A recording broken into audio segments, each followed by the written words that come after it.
I never thought the sound of champagne glasses clinking could make me feel physically sick, but as I stood frozen in the doorway of the coat check room at Riverside Gardens, watching my best friend Riley Martinez passionately kissing my fiancé Jake Thompson against the mahogany wall, that delicate crystal melody became the soundtrack to my world completely falling apart.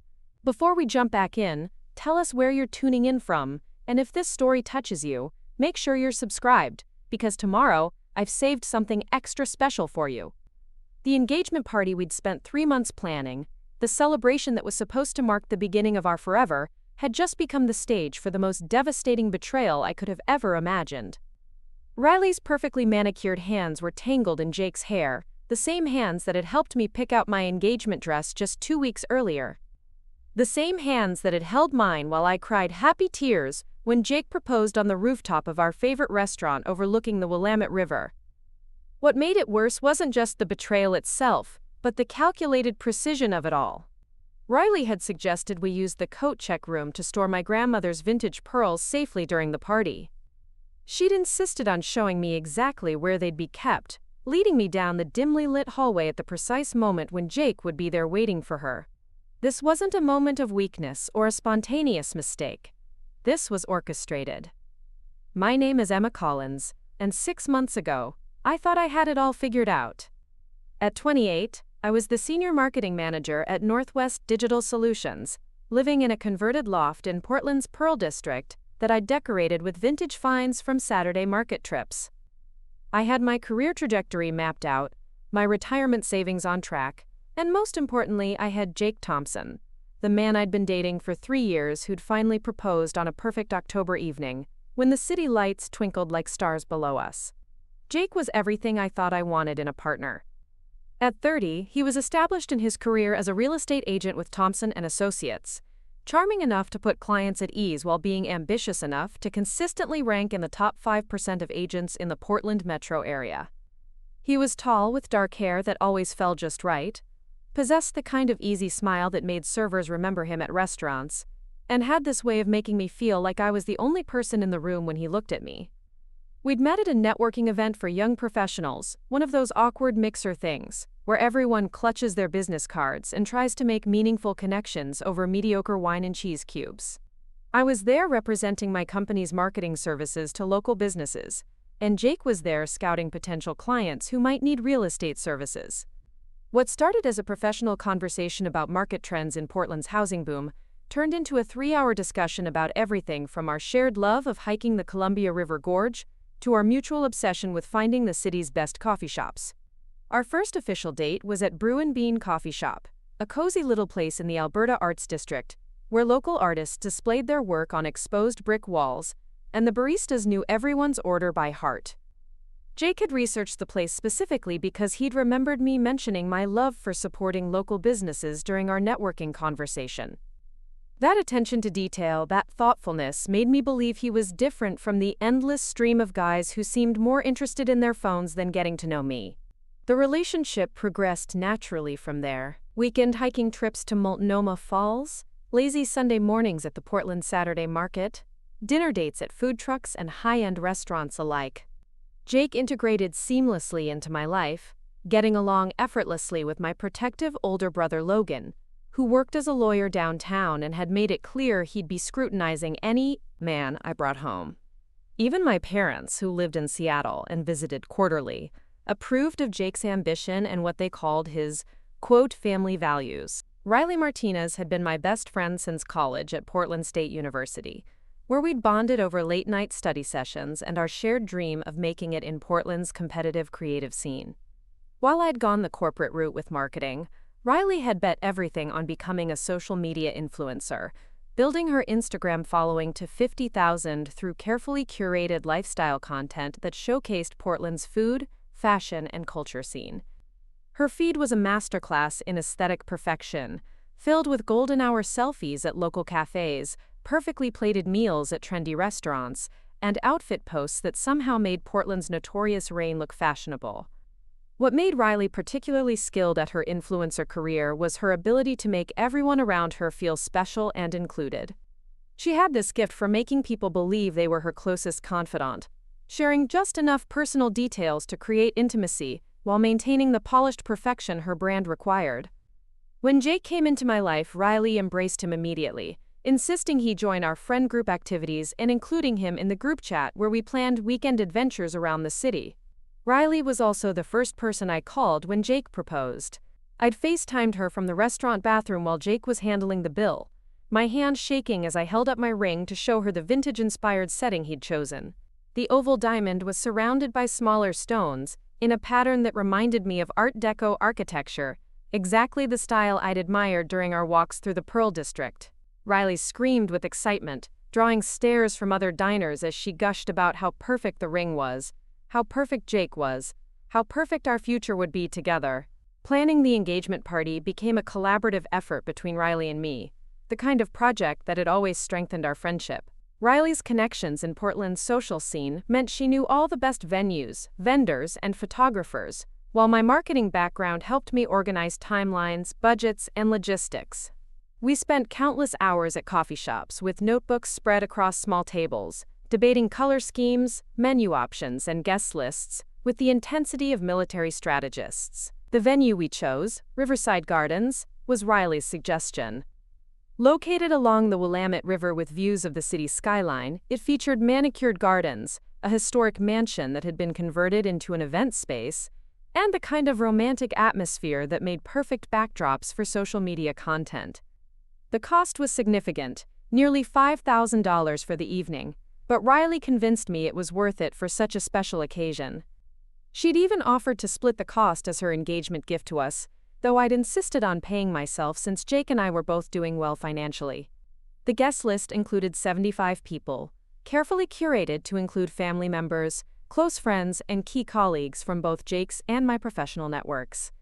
Riley had insisted on serving as both maid of honor and unofficial event coordinator, taking charge of details like floral arrangements, photography, and the timeline for the evening. She'd even created a special hashtag for the party, so guests could share photos on social media, turning our celebration into content for her growing brand. The weeks leading up to the party were filled with the kind of excited anticipation that makes ordinary moments feel magical. Jake and I would spend evenings after work addressing invitations by hand, his neat printing complementing my more artistic cursive. We'd debate the merits of different menu options, laugh about seating arrangements that would keep various family members happy, and dream about the future we were building together. During this time, Riley seemed more invested in our relationship than ever before. She'd text me throughout the day. Preparing and narrating this story took us a lot of time, so if you are enjoying it, subscribe to our channel. It means a lot to us. Now back to the story, with party planning updates, suggestion for our upcoming wedding, and constant reassurance that Jake and I were couple goals for her Instagram followers. She'd even started featuring our relationship in her content, posting photos of our group activities with captions about friendship and finding love in Portland. Her enthusiasm felt supportive and loving, exactly what I needed from my best friend during such an important time. The night of the engagement party arrived with perfect spring weather, the kind of clear May evening that reminded everyone why people moved to Portland despite the rain. I'd spent the afternoon at Eternal Elegance, a boutique in the Pearl District, getting my hair and makeup done while Riley documented the preparation process for her social media stories. The dress I'd chosen was a flowing midi-length piece in dusty rose, sophisticated enough for the occasion while still feeling like myself.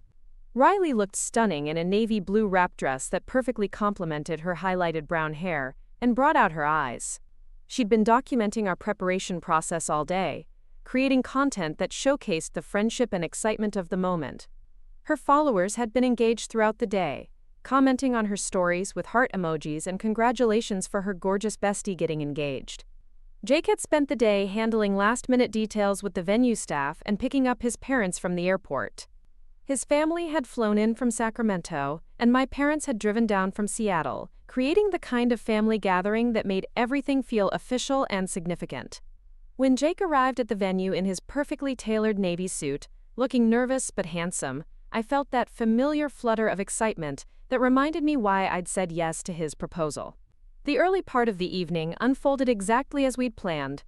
Guests arrived punctually, marveling at the beauty of the venue and the thoughtfulness of details like personalized cocktail napkins, and a signature drink we'd named the Collins Thompson in honor of our upcoming union. The photographer Marcus Stone, a friend of Riley's who specialized in lifestyle and event photography, captured candid moments of laughter, heartfelt conversations, and the kind of natural interactions that would make beautiful memories. My brother Logan gave a toast that struck the perfect balance between humor and sentiment, sharing stories about my childhood while expressing his genuine happiness about Jake joining our family.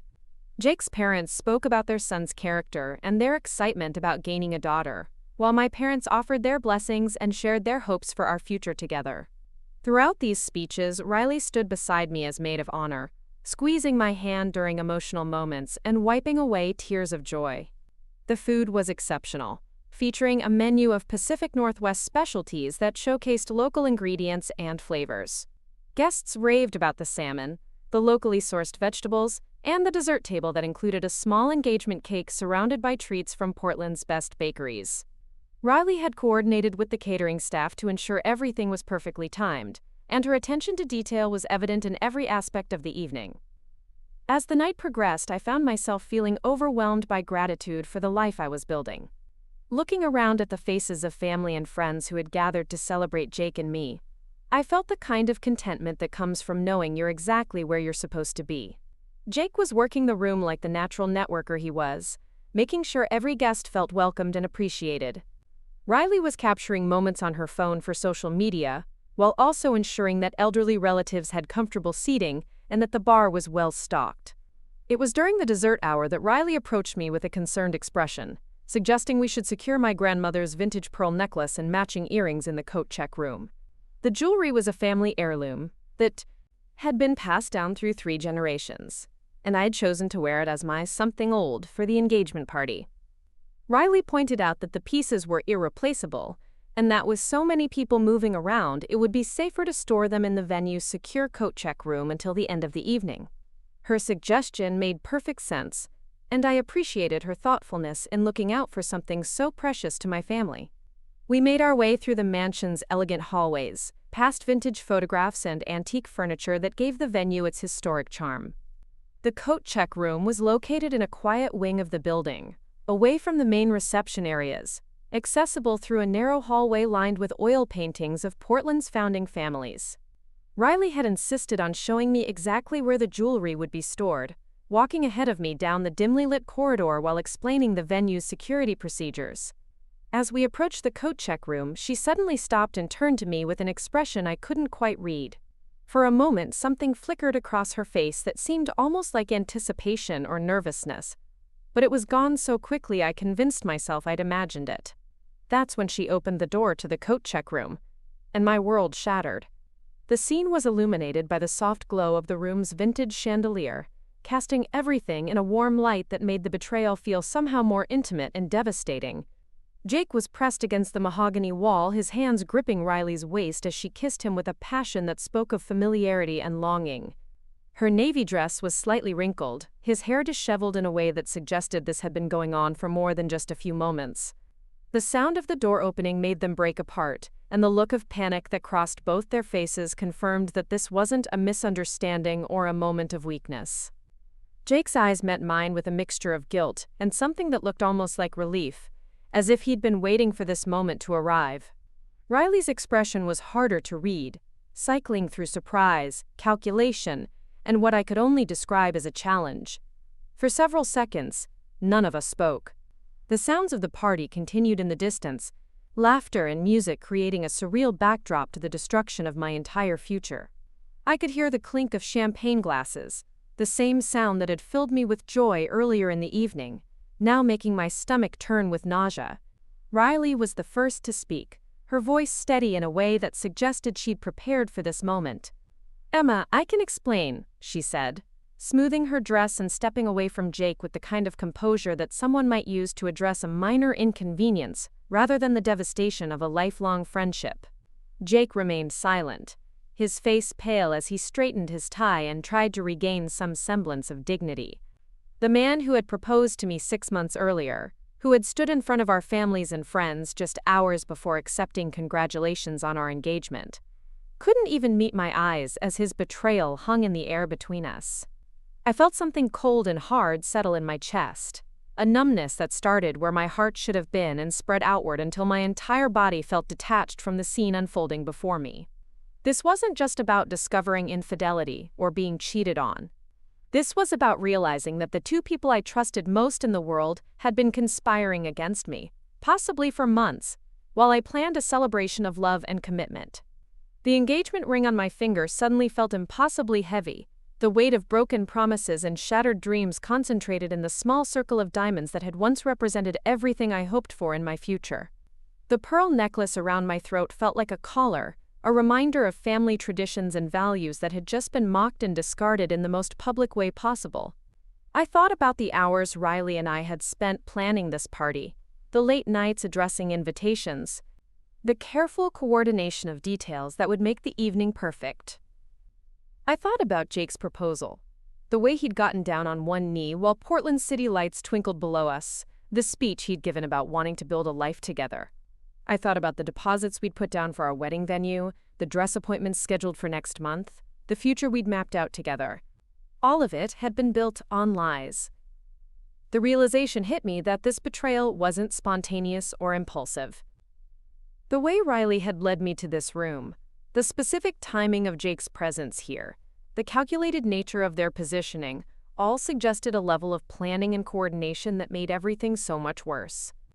They hadn't just betrayed me in a moment of weakness, they had orchestrated the destruction of my life with the same attention to detail that had gone into planning the engagement party itself. Standing in that coat check room, surrounded by the elegant trappings of what should have been one of the happiest nights of my life, I felt something fundamental shift inside me. The numbness began to recede, replaced by a clarity that was both terrifying and empowering. I wasn't going to cry or collapse or give them the satisfaction of seeing me break down. I was going to figure out exactly how deep this betrayal went, and then I was going to make sure they faced consequences that matched the magnitude of what they'd done to me. I looked at Riley, my best friend of 7 years, the woman who had been my maid of honor and my confidant, and I saw a stranger. I looked at Jake, the man I'd planned to marry, who had met my parents and bonded with my brother, and I saw someone I'd never really known at all. But most importantly, I looked at myself, and I saw someone who was stronger than either of them had anticipated. Without saying a word, I turned and walked away from the coat check room, leaving them to deal with the aftermath of their exposure.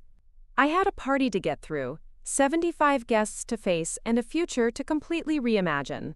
But first, I had to figure out how to make it through the rest of the evening, without letting anyone see that my entire world had just collapsed. The walk back to the main reception area felt like moving through water, every step requiring conscious effort as I forced myself to maintain composure. The sounds of celebration grew louder as I approached the main room, and I could see guests enjoying themselves, completely unaware that the foundation of the evening's celebration had just crumbled. My cousin Sophia was the first to notice something was wrong. At 24, she had always been perceptive beyond her years, and she took one look at my face and immediately guided me toward a quiet corner of the room. "Emma, what happened?" she asked, her voice low and concerned. "You look like you've seen a ghost." I managed to whisper what I'd discovered, watching as Sophia's expression changed from confusion to shock to anger. Her loyalty was immediate and fierce, and she began scanning the room for signs of Riley and Jake's return. "What do you want to do?" she asked, her voice tight with controlled fury. "Do you want to leave? Do you want me to cause a scene? Do you want me to tell everyone?" The questions forced me to think strategically rather than emotionally. I had 75 guests who had come to celebrate what they believed was a happy occasion. I had family members who had traveled from out of state, friends who had brought gifts and taken time out of their schedules to be here. I had vendors who had worked hard to make the evening perfect, and I had my own reputation and dignity to consider.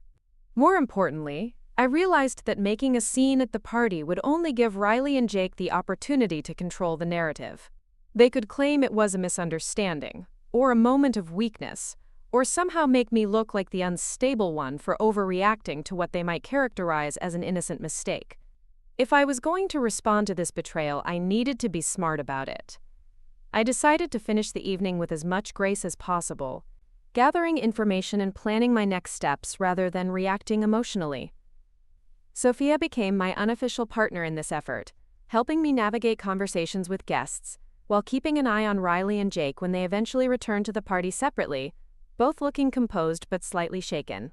The most difficult part was accepting congratulations from guests who had no idea what had just happened. Family friends shared their excitement about the upcoming wedding, colleagues offered their best wishes for my future happiness, and relatives recounted stories about successful marriages in our family. Each conversation felt like a small knife twist, but I managed to smile and thank them, while internally planning how to unravel the web of lies that had been built around me. Riley returned to the party first, her makeup perfectly retouched and her composure fully restored. She immediately resumed her role as maid of honor, circulating among guests with her phone to capture photos and moments for social media. To anyone watching, she appeared to be the perfect best friend, supportive and engaged in making sure the evening was memorable for all the right reasons. Jake appeared about 10 minutes later, his hair properly styled and his tie straight, looking every bit the proud fiancé accepting congratulations from family and friends. He even approached me at one point, taking my hand and asking if I was feeling all right because I seemed a little pale. The audacity of his concern, the way he could stand there and pretend to care about my well-being after what I'd just witnessed, was breathtaking in its cruelty. I managed to get through the remaining 2 hours of the party by focusing on the guests who deserved my attention and gratitude.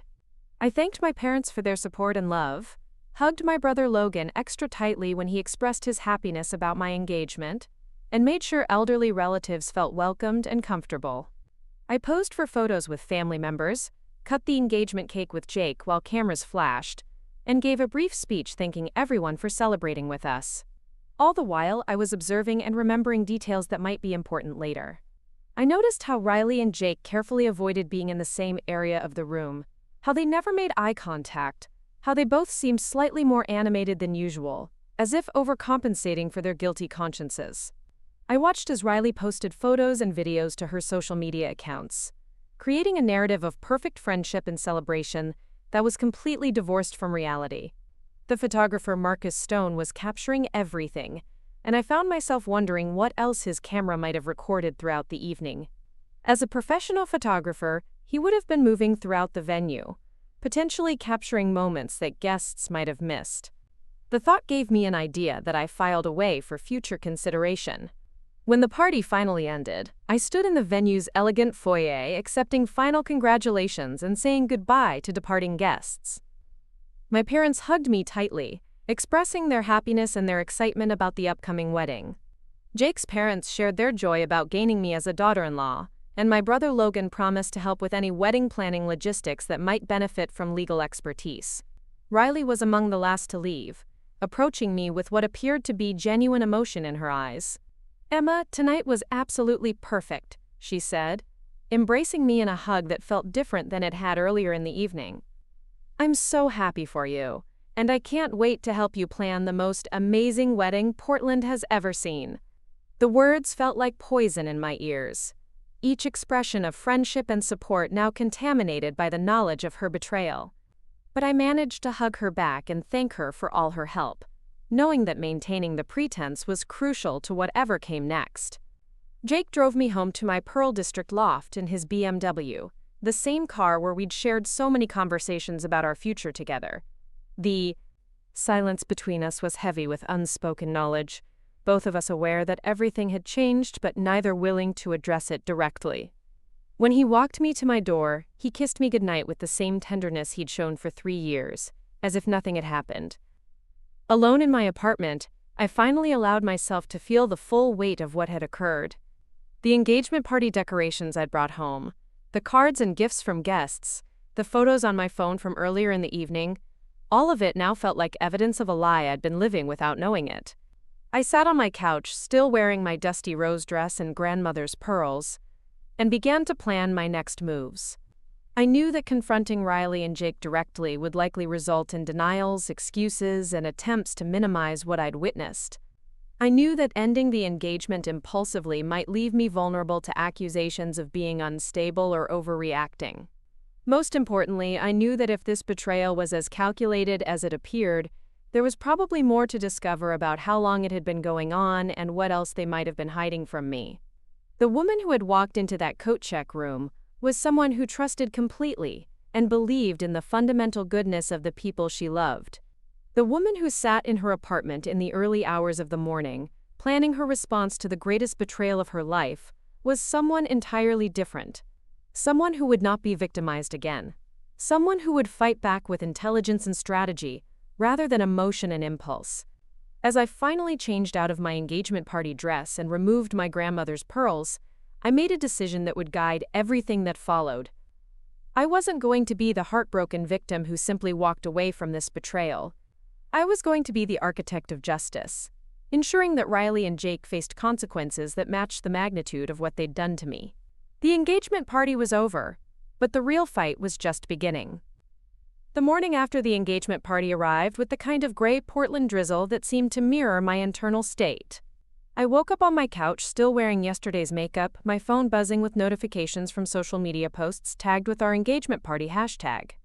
Each ping felt like a small assault, reminding me of the perfect evening everyone believed they'd witnessed while I alone knew the truth about what had really happened.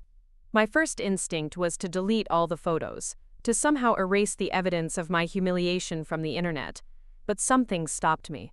These posts weren't just documentation of my pain. They were potential evidence of a much larger deception. Instead of deleting them, I began screenshotting everything, creating a digital archive of the evening that might prove useful later. Riley's Instagram stories from the night before were particularly illuminating. She'd posted a series of perfectly curated moments from the party, including photos of us getting ready together, candid shots of the celebration, and a particularly staged image of her hugging me with the caption, "So grateful to celebrate my best friend's happiness. Love you forever, Em." The comments were filled with heart emojis and congratulations, her followers completely unaware that the woman they were celebrating had been betraying me in the most intimate way possible. What struck me most was the timestamp on her posts. She'd managed to upload content to her social media accounts consistently throughout the evening, including during the time period when I'd discovered her with Jake. The level of compartmentalization required to maintain her online persona while conducting an affair was staggering, and it made me wonder how long she'd been living this double life. I made myself coffee and sat at my kitchen island, surrounded by engagement party favors and gifts that now felt like props in an elaborate deception. The rational part of my brain knew I needed to eat something, but the thought of food made my stomach turn. Instead, I focused on the growing certainty that what I'd witnessed wasn't a momentary lapse in judgment, but part of a much more complex and long-term betrayal. The sound of my phone ringing startled me from my thoughts. Jake's name appeared on the screen, and for a moment I considered letting it go to voicemail. But curiosity about what he might say, what explanation he might offer, compelled me to answer. "Good morning, beautiful," he said, his voice carrying the same warmth and affection that had characterized our relationship for 3 years. "I hope you're feeling better today. You seemed a little off at the end of the party last night." The audacity of his concern, the way he could pretend that nothing had changed between us, was breathtaking. I managed to keep my voice steady as I responded, "I'm fine, just tired from all the excitement." "I was thinking we could grab brunch at that place you love on Division Street," he continued. "My parents are flying out this afternoon, and I thought we could spend some time together before they leave. Plus, I want to hear all about your conversations with the wedding vendors." Riley mentioned she had some great ideas for the ceremony. The mention of Riley's name sent a wave of nausea through me, but it also provided an opportunity to gather information. "What kind of ideas?" I asked, trying to sound casually interested rather than suspicious. "Oh, you know Riley," Jake said with a laugh that sounded forced. "She's always full of creative suggestions, something about alternative venue options that might be more Instagram-friendly. I told her you'd probably want to stick with traditional choices, but she seemed pretty passionate about it." The fact that Jake and Riley had been discussing my wedding plans without me felt like another violation, another layer of deception that went deeper than a simple affair. I found myself wondering how many other conversations they'd had about my life, my future, my decisions that I'd been excluded from. "That sounds like Riley," I managed to say. "She's always thinking about the perfect photo opportunity." "Exactly," Jake agreed. "Anyway, what do you think about brunch?" I could pick you up in an hour. The prospect of sitting across from Jake at a restaurant, pretending everything was normal while he pretended to care about my well-being, felt impossible. But I realized that maintaining the facade was crucial to whatever strategy I was developing. If I wanted to understand the full scope of their betrayal, I needed to keep them believing that I was unaware of what I'd discovered. Actually, I promised my brother Logan I'd help him with something this morning. I lied smoothly. Rain check on brunch? Of course, Jake said, though I detected a hint of disappointment in his voice. Tell Logan I said hi. Maybe we can grab dinner later this week. After ending the call, I sat in my kitchen feeling like I was living in two different realities simultaneously. In one reality, I was Emma Collins, successful marketing professional and happily engaged woman planning her dream wedding. In the other reality, I was Emma Collins, victim of an elaborate betrayal by the two people she trusted most in the world. The mention of Logan gave me an idea. My brother had always been protective of me, and as a lawyer, he would be able to provide practical advice about the legal and financial implications of ending an engagement. More importantly, he would be able to help me think through the strategic considerations of how to proceed. I called Logan's cell phone, hoping to catch him before he started his weekend activities. He answered on the second ring, his voice warm with the kind of affection that reminded me why he'd always been my closest confidant. Emma, hey, he said. I was just thinking about you. Last night was incredible. Jake really outdid himself with that venue choice, and your speech was perfect. Mom and Dad couldn't stop talking about how proud they are of you. The reminder of my parents' joy, of the happiness they'd expressed about my engagement, added another layer of complexity to the situation. Any decision I made about Jake wouldn't just affect me, it would impact everyone who had celebrated with us and invested emotionally in our relationship. Logan, I need to talk to you about something, I said, trying to keep my voice steady. Are you free this morning? It's important. Something in my tone must have alerted him to the seriousness of the situation, because his voice immediately shifted to the concerned, protective mode I remembered from childhood. Of course. Do you want to come over here, or should I come to you? I'll come to you, I decided. Logan's house in the Hawthorne district would provide a private setting where we could talk without the risk of being overheard or interrupted. An hour later, I sat in Logan's kitchen while he made coffee with the kind of methodical precision that characterized his approach to most things. At 32, my brother had inherited our father's analytical mind and our mother's emotional intelligence, making him the perfect person to help me navigate the complex situation I'd discovered. Okay, he said, sitting across from me with 2 mugs of coffee. What's going on? You sounded upset on the phone. I took a deep breath and told him everything. The discovery in the coat check room, the calculated nature of Riley's involvement, the way both Jake and Riley had maintained their composure throughout the rest of the evening. Logan listened without interruption, his expression growing increasingly grim as I described the scene I'd witnessed. When I finished, Logan sat quietly for several minutes, processing what I'd told him. Finally, he spoke, his voice tight with controlled anger. Emma, I'm so sorry. I can't imagine how devastating this must be for you. I keep thinking there might be some explanation, I said, though even as I spoke the words, I knew they weren't true. Maybe it was just a moment of weakness, or maybe I misunderstood what I saw. Logan reached across the table and took my hand, his touch gentle but firm. Emma, you know what you saw. And more importantly, you know that this level of deception isn't something that happens overnight. If Riley led you to that room deliberately, if Jake was waiting there for her, then this has been going on for a while. The confirmation of my worst fears was both devastating and clarifying. I'd been hoping that my lawyer brother might find some alternative explanation, some way to make sense of what I'd witnessed that didn't involve complete betrayal. But Logan's analytical mind had reached the same conclusion as my instincts. What do you think I should do? I asked, though I suspected I already knew his answer. Legally, you have several options, Logan said, shifting into his professional mode. If you decide to end the engagement, you'll need to consider the financial implications. Have you and Jake combined any assets? Do you have joint bank accounts or shared debts?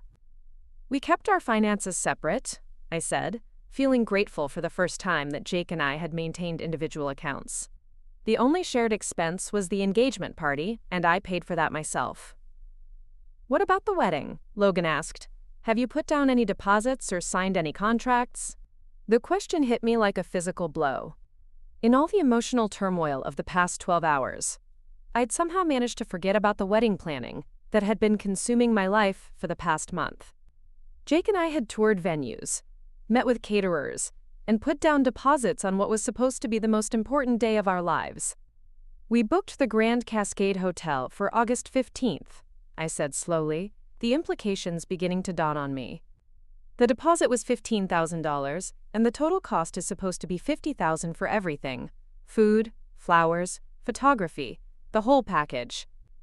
Logan's eyebrows rose slightly. $50,000? That's a significant investment. Who paid the deposit? Jake did, I said. He insisted on handling the venue booking as his contribution to the wedding planning.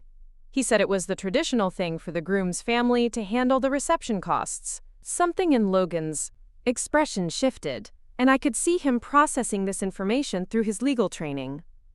Emma, I need you to think carefully about the timeline here. When did you book the venue? About 3 weeks ago, I said, trying to remember the exact date. We'd been looking at different options for about a month, and the Grand Cascade was our first choice. Jake was really excited about it because his real estate connections helped us get a better rate. And when do you think this affair with Riley might have started? Logan asked gently. The question forced me to confront a possibility I'd been trying to avoid. If Jake had been having an affair with Riley while we were planning our wedding, while he was putting down deposits and signing contracts for our future together, then the betrayal was even more calculated and cruel than I'd initially understood. I don't know, I admitted. But now that I think about it, they've been spending a lot of time together lately. Riley always seemed to know Jake's schedule, and she'd sometimes mention things about his work that I hadn't told her.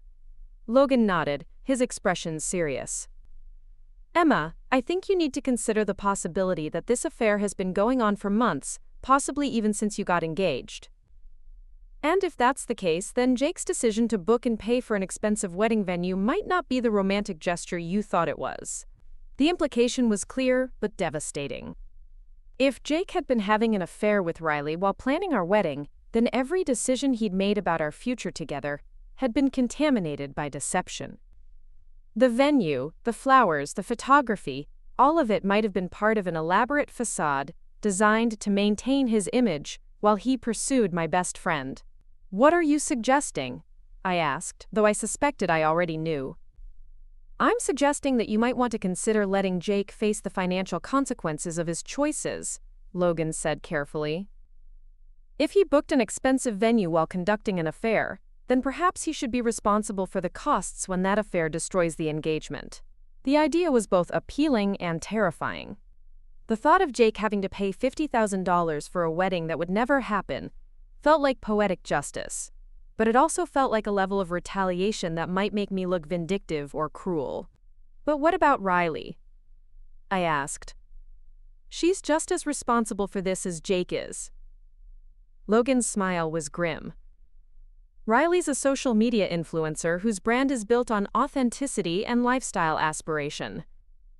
If her followers found out that she'd been having an affair with her best friend's fiancé, it could destroy her career. That might be consequence enough. As we talked, I felt something shifting inside me. The numbness and shock of the previous evening were being replaced by a cold, calculating clarity. I'd been betrayed by the two people I trusted most in the world, but I wasn't powerless. I had options, and I had the intelligence and resources to make sure that their betrayal came with appropriate consequences. I need to know how long this has been going on, I said finally. Before I make any decisions about the wedding or the engagement, I need to understand the full scope of what they've done to me. Logan nodded approvingly. That's smart. Do you have any ideas about how to find out? I thought about the various ways Jake and Riley might have been communicating, the opportunities they'd had to be together, the signs I might have missed. Riley's always on her phone, always documenting everything, and Jake uses his phone constantly for work. There might be evidence in their digital communications. Be careful, Logan warned. Accessing someone else's private communications without permission can create legal problems for you. But if you can find evidence that they've shared publicly, Or if you can get them to admit things voluntarily, that would be different. The conversation with Logan lasted another hour, during which we discussed various strategies for gathering information and potential approaches for confronting Jake and Riley. By the time I left his house, I felt like I had a clearer sense of direction, though the emotional weight of the situation remained overwhelming. My next stop was Brew and Bean Coffee Shop, the place where Jake and I had our first date. I'd arranged to meet my cousin Sophia there, knowing that her perspective as someone who'd witnessed the party might provide additional insights into what had happened. Sophia was already waiting when I arrived, her expression concerned and sympathetic. At 24, she had an outsider's perspective on my relationship with Jake and Riley that might help me see things I'd been too close to notice. "Emma, how are you holding up?" she asked as I sat down across from her. "I barely slept last night thinking about what you told me." "I'm trying to figure out my next steps," I said, accepting the coffee she'd ordered for me. "Logan thinks I should try to find out how long this has been going on before I make any major decisions." Sophia nodded thoughtfully. "I've been thinking about that too. And now that I know what to look for, I'm remembering some things from last night that seemed odd at the time." "Like what?" I asked, leaning forward with interest. "Well, there was this moment during the cocktail hour when I was looking for the bathroom and I saw Jake and Riley talking by the bar. They weren't doing anything inappropriate, but there was something about their body language that seemed intimate, like they were sharing a secret or something. The observation aligned with my growing suspicion that their affair had been going on for much longer than a single evening." "What else do you remember?" "Riley kept checking her phone throughout the night, even during the speeches. And a couple of times I saw Jake checking his phone right after she did. It could have been a coincidence, but it seemed like they might have been texting each other. The possibility that Jake and Riley had been communicating secretly during our engagement party, while surrounded by friends and family celebrating our relationship, was almost too painful to consider. But it also suggested that they'd been careless about their affair, confident that no one would notice or connect their behavior to anything inappropriate. "There's something else," Sophia said hesitantly. "I wasn't sure if I should mention this, but I think you should know. About a month ago, I was at that new boutique in the Pearl District, and I saw Riley there with a man. I didn't get a good look at him, but he was tall with dark hair, and they were looking at women's clothing together. At the time, I assumed it was her brother or a gay friend or something, but now I'm wondering if it might have been Jake." The revelation hit me like a physical blow. A month ago, Jake and I had been deep in wedding planning, scheduling cake tastings and reviewing flower arrangements. The idea that he'd been shopping for clothes with Riley during that time felt like evidence of a level of intimacy that went far beyond a simple physical affair. "Did you see them buy anything?" I asked, though I wasn't sure I wanted to know the answer. "I didn't stick around to watch," Sophia said, "but they seemed comfortable together, like they'd done this before, and Riley was being very touchy, putting her hand on his arm and stuff like that." As we talked, I felt my understanding of the situation continuing to evolve. This wasn't just about discovering Jake and Riley together at the engagement party. It was about realizing that I'd been living in a carefully constructed lie for months, possibly longer. Every shared meal, every conversation about our future, every moment of intimacy with Jake had been contaminated by his relationship with Riley. "What are you going to do?" Sophia asked. "I'm going to find out exactly how long this has been going on," I said, feeling a cold determination settle over me. "And then I'm going to make sure they both face appropriate consequences for what they've done." The rest of the weekend passed in a blur of research and planning. I spent hours going through social media posts, looking for evidence of Jake and Riley's relationship that I might have missed. I reviewed text messages and emails for signs of deception. I made lists of mutual friends who might have information about their affair. What I discovered was both illuminating and devastating. Looking back through Riley's Instagram posts with fresh eyes, I could see subtle signs of her relationship with Jake that I'd completely missed. Photos where Jake appeared in the background of shots taken at events I hadn't attended. Comments on her posts that seemed flirtatious rather than friendly. Stories about mysterious dinner dates and romantic gestures that she'd attributed to her dating life but never provided specific details about. Most damaging was a post from 3 weeks earlier, right around the time Jake and I had booked our wedding venue. Riley had shared a photo of herself in a beautiful dress with the caption, "When someone special takes you somewhere amazing," with a location tag for a high-end restaurant downtown. At the time, I'd assumed she was dating someone new and felt happy for her. Now I realized that someone special was probably my fiancé, and they'd been celebrating our wedding venue booking together. The evidence was circumstantial but compelling. Jake and Riley had been having an affair for at least a month, possibly longer. They'd been communicating secretly, meeting privately, and building a relationship behind my back while I planned a wedding and celebrated an engagement that was built on lies. By Monday morning, I'd made a decision about how to proceed. Rather than confronting Jake and Riley directly, I was going to give them the opportunity to confess voluntarily. I would create situations where they might reveal the truth about their relationship, and I would document everything for future reference. My first step was to suggest a group activity that would allow me to observe their interactions in a controlled setting. I texted both Jake and Riley separately, proposing a double-date dinner for the upcoming weekend. I told Jake I wanted to introduce him to Riley's new boyfriend, and told Riley I wanted her to meet Jake's friend, who might be interested in her. Both of them agreed immediately, which confirmed my suspicion that they were eager to spend time together. The fact that they were willing to participate in such an elaborate deception, pretending to be dating other people while conducting their affair, demonstrated a level of calculation and cruelty that I was only beginning to understand. As I prepared for the week ahead, I felt like I was living in a strange, parallel universe. On the surface, I was Emma Collins, successful marketing professional and happily engaged woman going about her normal routine. Underneath, I was Emma Collins, detective and strategist, gathering evidence of betrayal while planning my response to the greatest violation of trust I'd ever experienced. The woman who had walked into that coat check room 3 days earlier had been trusting, optimistic, and completely unprepared for the reality of human deception. The woman who was now planning her next moves was someone entirely different. Someone who understood that trust was a luxury she could no longer afford, and that justice was something she would have to create for herself. I spent Monday morning at work trying to maintain my professional facade while my personal life imploded behind the scenes.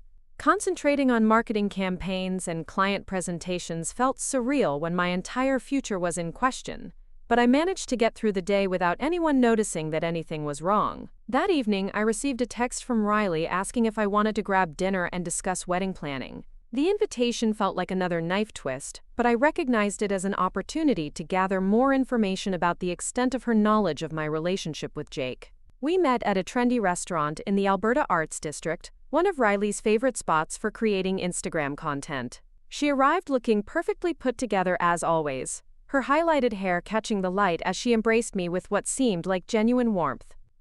"Emma, you look tired," she said with apparent concern. "Are you getting enough sleep? Wedding planning can be so stressful." The irony of Riley expressing concern about my stress level while being the primary cause of it was almost overwhelming, but I managed to smile and thank her for her thoughtfulness. "I've been having trouble sleeping," I admitted, which was entirely true. "I keep thinking about all the details that need to be handled for the wedding." Riley's eyes lit up with what appeared to be genuine excitement. "That's actually what I wanted to talk to you about. I've been doing some research on wedding trends, and I have some ideas that might help make your day even more special." For the next hour, Riley shared detailed suggestions about flowers, photography, music, and reception activities. Her enthusiasm seemed authentic, and her ideas were thoughtful and creative. If I hadn't known about her affair with Jake, I would have been touched by her investment in my happiness. But knowing what I knew, her detailed involvement in my wedding planning felt like another layer of betrayal. She was helping me plan a celebration of my relationship with Jake while secretly conducting an affair with him. The level of compartmentalization required to maintain such deception was staggering. "There's something else I wanted to mention," Riley said as we finished our meal. "I've been thinking about your bachelorette party. I know it's still months away, but I want to make sure we plan something really special for you." The mention of my bachelorette party, an event that Riley would traditionally organize as my maid of honor, felt like the cruelest joke imaginable. The woman who was betraying me in the most fundamental way possible was simultaneously planning to celebrate my upcoming marriage. "That's so thoughtful of you," I managed to say. "Do you have any ideas?" "I was thinking maybe a weekend trip to wine country," Riley said, her eyes sparkling with apparent enthusiasm. "We could rent a house, invite all your closest friends, and just celebrate your last days as a single woman. I want to make sure it's perfect for you." The conversation continued for another 30 minutes, during which Riley shared detailed plans for my bachelorette party, suggestions for my wedding dress shopping experience, and ideas for coordinating with Jake on surprise elements for the reception. Throughout it all, she maintained the persona of a devoted best friend who was completely invested in my happiness. When we finally parted ways, Riley hugged me tightly and whispered, "I'm so excited for you, Emma. You and Jake are going to have the most beautiful life together." The words felt like poison, and I had to concentrate on not reacting visibly to the devastating irony of her statement. But I managed to hug her back and thank her for her friendship, maintaining the facade that was becoming increasingly difficult to sustain. That night, I lay in bed staring at the ceiling, processing the evening's conversation. Riley's behavior had been so convincing, so apparently genuine, that I found myself questioning my own perceptions. Could someone really be that skilled at deception? Could she really sit across from me for an hour, discussing my wedding and my future with Jake, while knowing that she was actively destroying both? The answer, I realized, was yes. Riley's career as a social media influencer had taught her to present a carefully curated version of reality, to make people believe in a narrative that might be completely divorced from the truth. She'd been practicing this kind of performance for years, and I'd been her unwitting audience. But I was no longer just an audience member.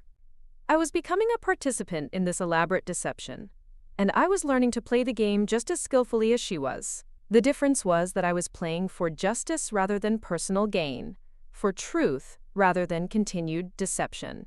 As I finally drifted off to sleep, I felt a sense of clarity about my path forward. I wasn't going to be the victim in this story. I was going to be the protagonist who fought back, who demanded accountability, and who ensured that betrayal came with consequences. Riley and Jake had underestimated me, assuming that I would be too trusting, too naive, or too devastated to respond strategically to their betrayal. They were about to learn how wrong they were. Tuesday morning brought an unexpected opportunity when I received a text from Marcus Stone, the photographer who had captured our engagement party. His message was brief but intriguing. "Emma, I was going through the photos from Saturday night and found some images you might want to see. Can we meet for coffee sometime this week?" The timing felt almost too convenient, but I'd learned over the past few days that the universe sometimes provided exactly what you needed when you were ready to receive it. I arranged to meet Marcus at a small cafe in the southeast Portland district, far from the usual haunts where I might encounter Jake or Riley. Marcus arrived carrying a professional camera bag and a tablet, his expression serious as he ordered coffee and found us a corner table away from other customers. At 38, he had the weathered appearance of someone who'd spent years documenting life's unguarded moments, and his reputation in Portland's photography community was built on his ability to capture authentic emotions even in staged events. "Emma, I want to be upfront with you," he began, opening his tablet and scrolling through a series of photographs. "I'm not sure if what I captured is significant, but as a professional, I felt obligated to let you know about it." The first image he showed me was a candid shot taken during the cocktail hour, showing Jake and Riley standing near the bar. To anyone else, it might have looked like innocent conversation between two people who knew each other through me. But knowing what I knew now, I could see the intimacy in their positioning, the way Riley's hand rested on Jake's forearm, the intensity of their eye contact. "I noticed them talking several times throughout the evening," Marcus explained, swiping to another photo. "At first, I thought it was normal interaction between people in the wedding party. But when I was reviewing the images for editing, I realized their body language was different." The next series of photographs told a story I hadn't been aware of during the party. Jake and Riley moving through the crowd but always maintaining visual contact with each other. Riley touching Jake's shoulder as she passed behind him during dinner. Jake's eyes following Riley as she moved around the room, even when he was engaged in conversation with other guests.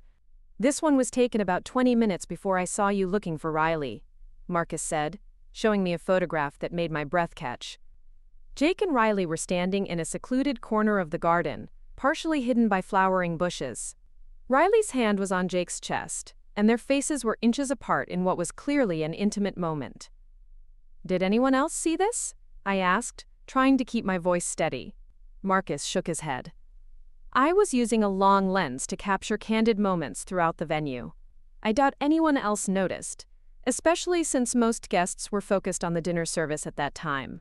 The photographs continued to document their affair throughout the evening, creating a visual timeline of their deception. There were images of them texting on their phones at nearly the same time, suggesting they'd been communicating secretly during the party.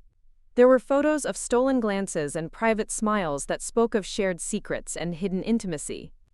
"Marcus, I need to ask you something," I said, making a decision that felt both necessary and terrifying. "What I'm about to tell you is extremely sensitive, and I need your word that you'll keep it confidential." He nodded immediately, his expression understanding. "Of course. I've been doing this long enough to know when discretion is required." I told him about discovering Jake and Riley in the coat check room, about my growing suspicion that their affair had been ongoing for months, and about my decision to gather evidence before confronting them. Marcus listened without judgment, occasionally nodding as pieces of the puzzle fell into place. "That explains why I felt uncomfortable editing these images," he said when I finished. "My instincts were telling me something was wrong, but I couldn't put my finger on what it was." "Would you be willing to provide copies of these photographs if I need them?" I asked. "Absolutely," Marcus replied without hesitation. "What they've done to you is unconscionable. Riley hired me for this job, but my loyalty is to professional ethics and basic human decency." Marcus spent the next hour showing me additional photographs that documented Jake and Riley's affair, including several images that captured them in the coat check room area around the time I'd discovered them. While none of the photos showed explicit activity, they clearly demonstrated that their presence in that location together wasn't coincidental. "There's something else," Marcus said as we prepared to leave. "I've photographed a lot of Riley's events over the past year, and I've seen Jake at several of them. At the time, I assumed he was there as your representative or something, but now I'm wondering if there was another reason." The revelation that Jake had been attending Riley's professional events without my knowledge added another layer to the deception.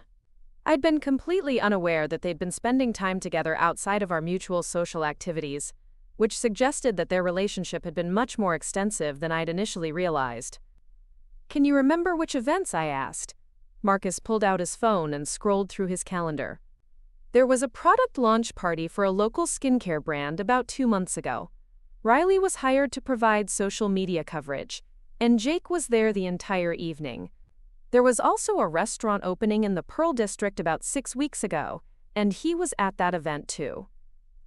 The timeline was becoming clearer. Jake and Riley had been conducting their affair for at least 2 months, possibly longer. They'd been meeting at professional events, communicating secretly, and building a relationship while I remained completely oblivious to their betrayal. Armed with Marcus's photographic evidence, I felt like I was finally beginning to understand the full scope of what had been done to me. But I also realized that visual evidence was only part of the story. I needed to understand the emotional and logistical aspects of their affair, the conversations they'd had about me, and the decisions they'd made about their future together. My next step was to reach out to Casey Wright, a cybersecurity expert who'd been a friend since college. Casey had always been brilliant with technology, and her current work involved digital forensics for corporate clients. If anyone could help me understand Jake and Riley's digital communications, it would be her. I met Casey at her office in a converted warehouse in the industrial Southeast District, a space that reflected her personality with its combination of high-tech equipment and artistic touches. Casey had always been someone who operated outside conventional boundaries, and her expertise in digital security made her the perfect person to help me navigate the technological aspects of my investigation. "Emma, I have to admit I'm curious about why you need my help," Casey said as we settled into her office. "When you called, you sounded upset but also determined. What's going on?" I explained the situation, showing her Marcus's photographs and describing what I'd witnessed at the engagement party. Casey listened intently, her expression growing increasingly serious as I outlined the evidence I'd gathered. "This is a nightmare," she said when I finished. "I can't believe Jake and Riley would do this to you, and the fact that they've been so calculating about it makes it even worse."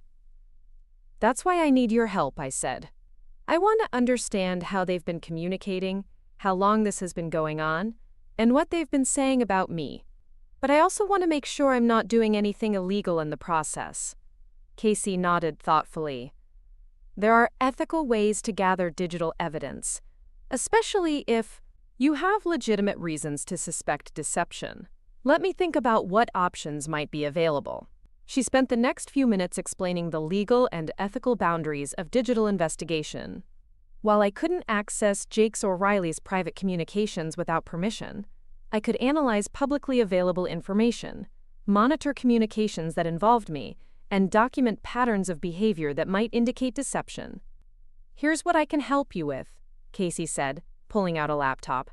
I can analyze the metadata from social media posts to understand when and where they were created. I can look at publicly available information about their activities and locations. And I can help you set up monitoring systems for any communications that include you. The first thing Casey did was analyze Riley's Instagram posts from the past 3 months, looking for patterns that might indicate when she was with Jake. The metadata from her posts revealed location information, timestamps, and device information that painted a picture of her activities and whereabouts.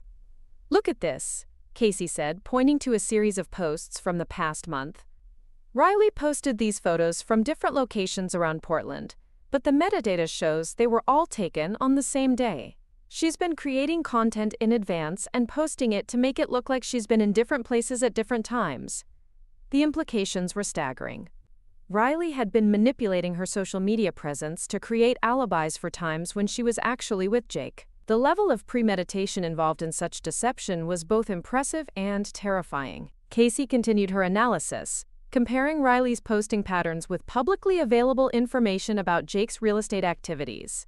Many of his property showings were listed online, and Casey was able to cross-reference these with Riley's location data to identify times when they might have been together.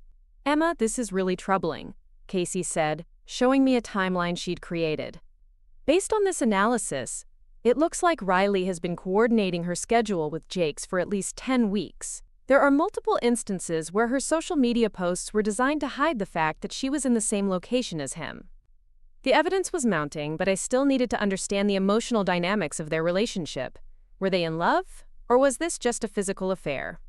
Did they have plans for a future together, or was this just a temporary deception? The answers to these questions would determine how I chose to respond. Is there any way to understand what they've been saying about me? I asked. Casey considered the question carefully. Not directly, but we might be able to infer some things from their behavior patterns. For example, if they've been communicating extensively during times when you were with one of them, that might tell us something about their priorities.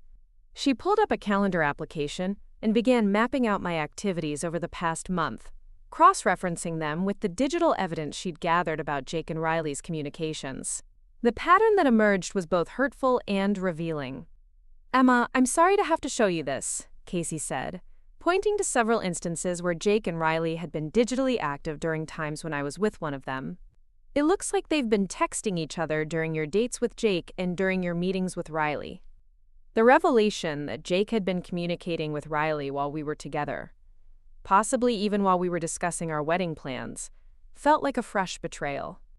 It suggested that their relationship had become so important to them that they couldn't even temporarily set it aside to focus on their obligations to me. There's one more thing, Casey said, her expression hesitant. I've been monitoring social media chatter about your engagement party, and I found something you should know about. She pulled up a private Instagram account that I didn't recognize, with a profile picture that showed a partial view of a woman's face.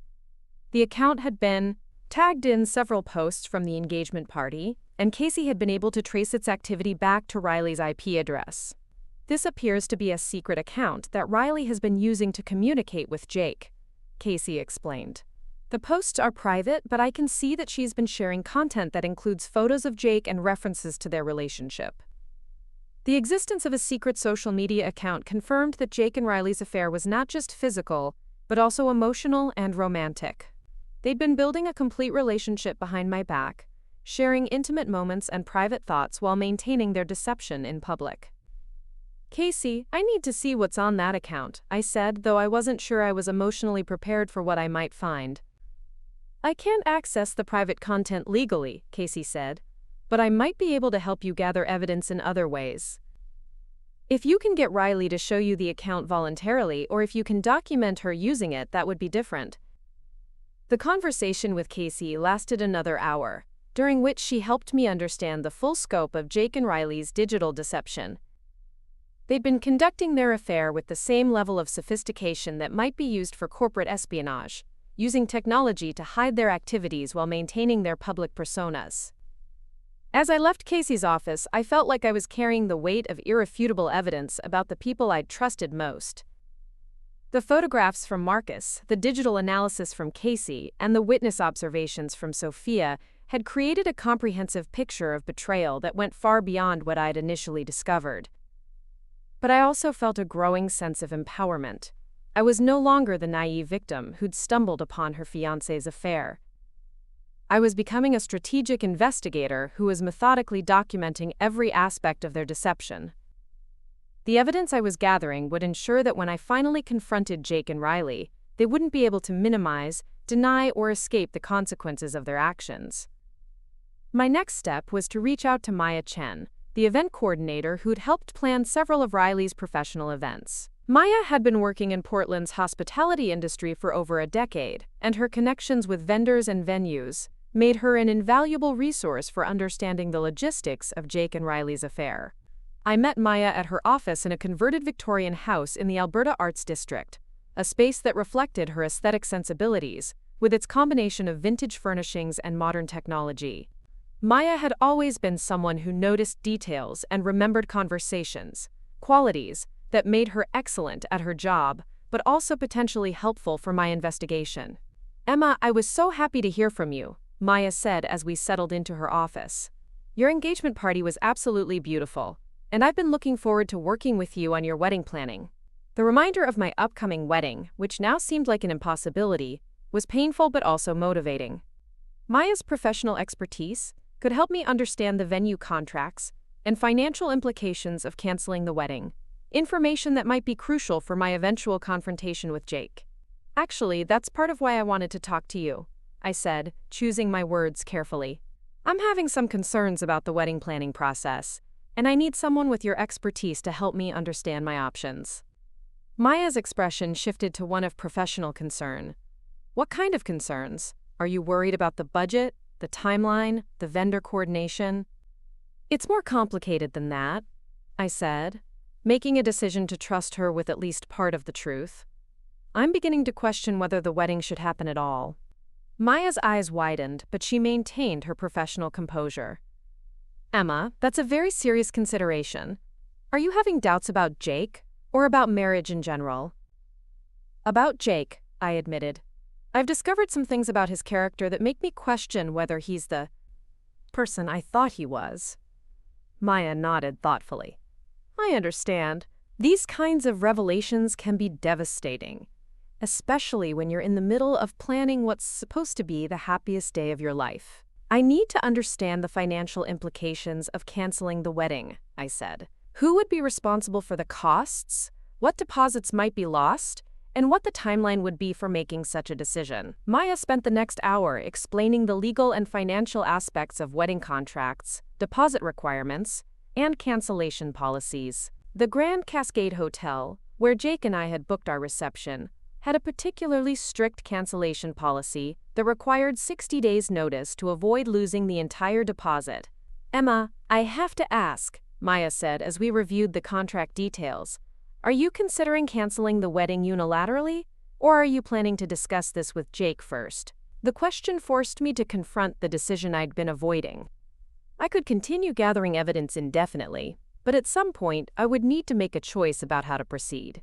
The wedding was scheduled for August 15th, which gave me approximately 10 weeks to resolve the situation. "I'm still deciding," I said honestly, "but I want to understand all my options before I make any commitments." Maya nodded understandingly. "That's wise. These kinds of decisions shouldn't be made impulsively, especially when there are significant financial and emotional stakes involved." "There's something else I wanted to ask you about," I said, deciding to probe for additional information about Jake and Riley's relationship. "You've coordinated several events for Riley over the past year. Have you ever noticed anything unusual about her behavior or her relationships?" Maya's expression became more guarded, and I could see her weighing her professional obligations against her personal loyalty to me. "What kind of unusual behavior? I'm wondering if she might be involved with someone she hasn't told me about." I said, trying to sound casual rather than accusatory. As her best friend, I feel like I should know about her romantic relationships, but she's been very secretive lately. Maya was quiet for several moments, and I could see her processing the question and its implications. Finally, she spoke, her voice careful and measured. "Emma, I don't want to gossip or speculate about anyone's personal life," she said.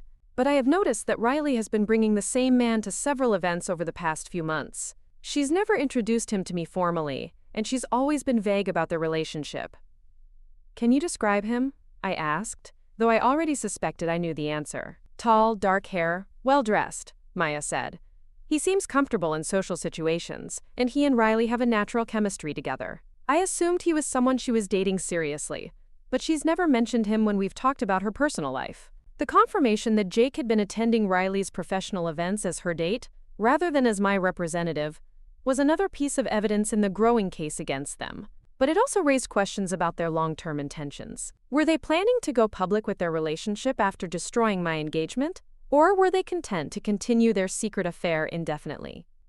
"Maya, I need to ask you to keep this conversation confidential," I said. "I'm still trying to understand the situation, and I don't want to create unnecessary drama while I'm gathering information." "Of course," Maya replied immediately. "I understand how delicate these situations can be. If you need any help with the wedding planning decisions, or if you need someone to talk to about the logistics of changing course, I'm here for you." As I left Maya's office, I felt like I was approaching a critical decision point. The evidence I'd gathered over the past week painted a clear picture of Jake and Riley's affair, its duration, and its emotional significance to both of them. I had photographic documentation, digital evidence, witness observations, and professional testimony that would make denial impossible. But I also realized that evidence alone wasn't enough. I needed to understand Jake and Riley's future plans, their feelings about what they'd done to me, and their expectations about how their relationship would progress. This information would be crucial for determining not just whether to end my engagement, but how to ensure that their betrayal came with appropriate consequences. My final investigative step was to arrange the group dinner I'd proposed earlier, but with a twist. Instead of introducing Jake to Riley's fictional boyfriend and Riley to Jake's fictional friend, I was going to create a situation where they might reveal their true feelings for each other while believing they were maintaining their deception. I spent the evening planning the dinner with the same attention to detail I'd once applied to our engagement party. The venue, the timing, the guest list, and the conversation topics would all be carefully orchestrated to create opportunities for Jake and Riley to expose their relationship, while believing they were successfully hiding it. The dinner was scheduled for Friday evening at a restaurant in the Pearl District, a location that would be familiar and comfortable for both of them. I'd invited Logan and Sophia to join us, ostensibly to meet Riley's new boyfriend and Jake's friend, but actually to serve as witnesses to whatever might unfold. As I prepared for what I knew would be the final phase of my investigation, I felt a mixture of anticipation and dread. The evidence gathering had been emotionally difficult, but intellectually satisfying. The confrontation phase would be much more challenging, requiring me to maintain my composure while revealing the full extent of their betrayal. But I also felt a growing sense of confidence about my ability to handle whatever came next. The woman who had discovered her fiancé's affair a week earlier had been devastated and confused. The woman who was now planning her strategic response was someone who had learned to channel her pain into purpose, her hurt into determination. Jake and Riley had spent months believing they were smarter than me, more sophisticated in their deception, more skilled at maintaining their double lives. They were about to discover that they'd underestimated not just my intelligence, but my resolve to ensure that betrayal came with consequences that matched the magnitude of their cruelty. The dinner would be their final opportunity to confess voluntarily, to show some remorse for what they'd done, and to take responsibility for their actions. If they chose to continue their deception, they would face the full weight of the evidence I'd gathered and the strategic response I'd planned. Either way, the truth was about to be revealed, and justice was about to be served. Friday evening arrived with the kind of clarity that comes after a storm, when the air feels charged with possibility and the world seems to hold its breath in anticipation. I stood in my bathroom mirror applying the final touches of makeup, preparing for what I knew would be the most important performance of my life. The woman looking back at me was someone I barely recognized, composed, calculating, and ready to orchestrate the downfall of two people who had underestimated her capacity for strategic thinking. The restaurant I'd chosen for our group dinner was Meridian, an upscale establishment in the Pearl District known for its intimate atmosphere and excellent wine selection. The space featured exposed brick walls, dim lighting, and private booths that would allow for personal conversation, while maintaining enough ambient noise to prevent eavesdropping. I'd specifically requested a corner table that would give me clear sightlines to observe Jake and Riley's interactions while appearing to focus on our group conversation. Logan arrived at my apartment 30 minutes before our reservation, his expression serious as he reviewed the evidence I'd gathered throughout the week. As my lawyer brother, he understood the legal implications of what I was planning, and his presence at the dinner would serve multiple purposes: moral support, witness testimony, and professional guidance if the situation required immediate legal intervention. "Emma, are you absolutely certain you want to do this tonight?" Logan asked as we walked toward his car. "Once you reveal what you know, there's no going back. Jake and Riley will know that you've been investigating them, and they'll likely become defensive or even hostile." "I'm ready," I replied, surprised by the steadiness of my own voice. "I've spent a week gathering evidence and planning this moment. I know exactly what I'm going to do and how I'm going to do it." Sophia was waiting for us outside the restaurant, her youthful energy barely concealing the nervous anticipation she felt about the evening ahead. At 24, she was young enough to view the situation as an adventure, while being mature enough to understand the serious emotional stakes involved. "Are you nervous?" she asked as we approached the entrance to Meridian. "No," I said, realizing that it was true. "I'm not nervous. I'm focused." The hostess led us to our reserved table, a spacious corner booth that offered privacy while maintaining a view of the restaurant's entrance. I positioned myself strategically so that I could observe both Jake and Riley when they arrived, while Logan and Sophia flanked me on either side like protective barriers. Riley arrived first, looking stunning in a black wrap dress that hugged her curves perfectly and highlighted her carefully styled hair. She moved through the restaurant with the confidence of someone who was accustomed to being noticed, her social media training evident in the way she unconsciously posed and positioned herself for maximum visual impact. "Emma, you look amazing," she said, sliding into the booth across from me and immediately pulling out her phone to take a selfie. "This place is perfect for content. The lighting is incredible." The casual reference to creating content from our dinner, treating our gathering as an opportunity for social media posts, felt like a small slap in the face, but I maintained my composure, smiling and thanking her for the compliment while internally noting her priorities. Jake arrived 10 minutes later, apologizing for his delay and explaining that he'd been showing a property to late-viewing clients. He looked handsome in his charcoal suit, his dark hair perfectly styled and his smile as charming as ever. To anyone watching, he appeared to be the ideal fiancé, successful, attractive, and attentive to his partner's needs.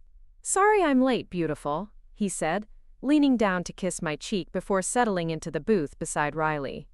Traffic was brutal coming from the west side.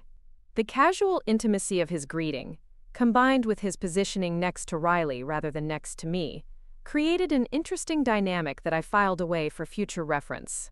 If Jake and Riley were trying to maintain the pretense of being strangers, sitting next to each other was an unusual choice that suggested a level of comfort they shouldn't have had.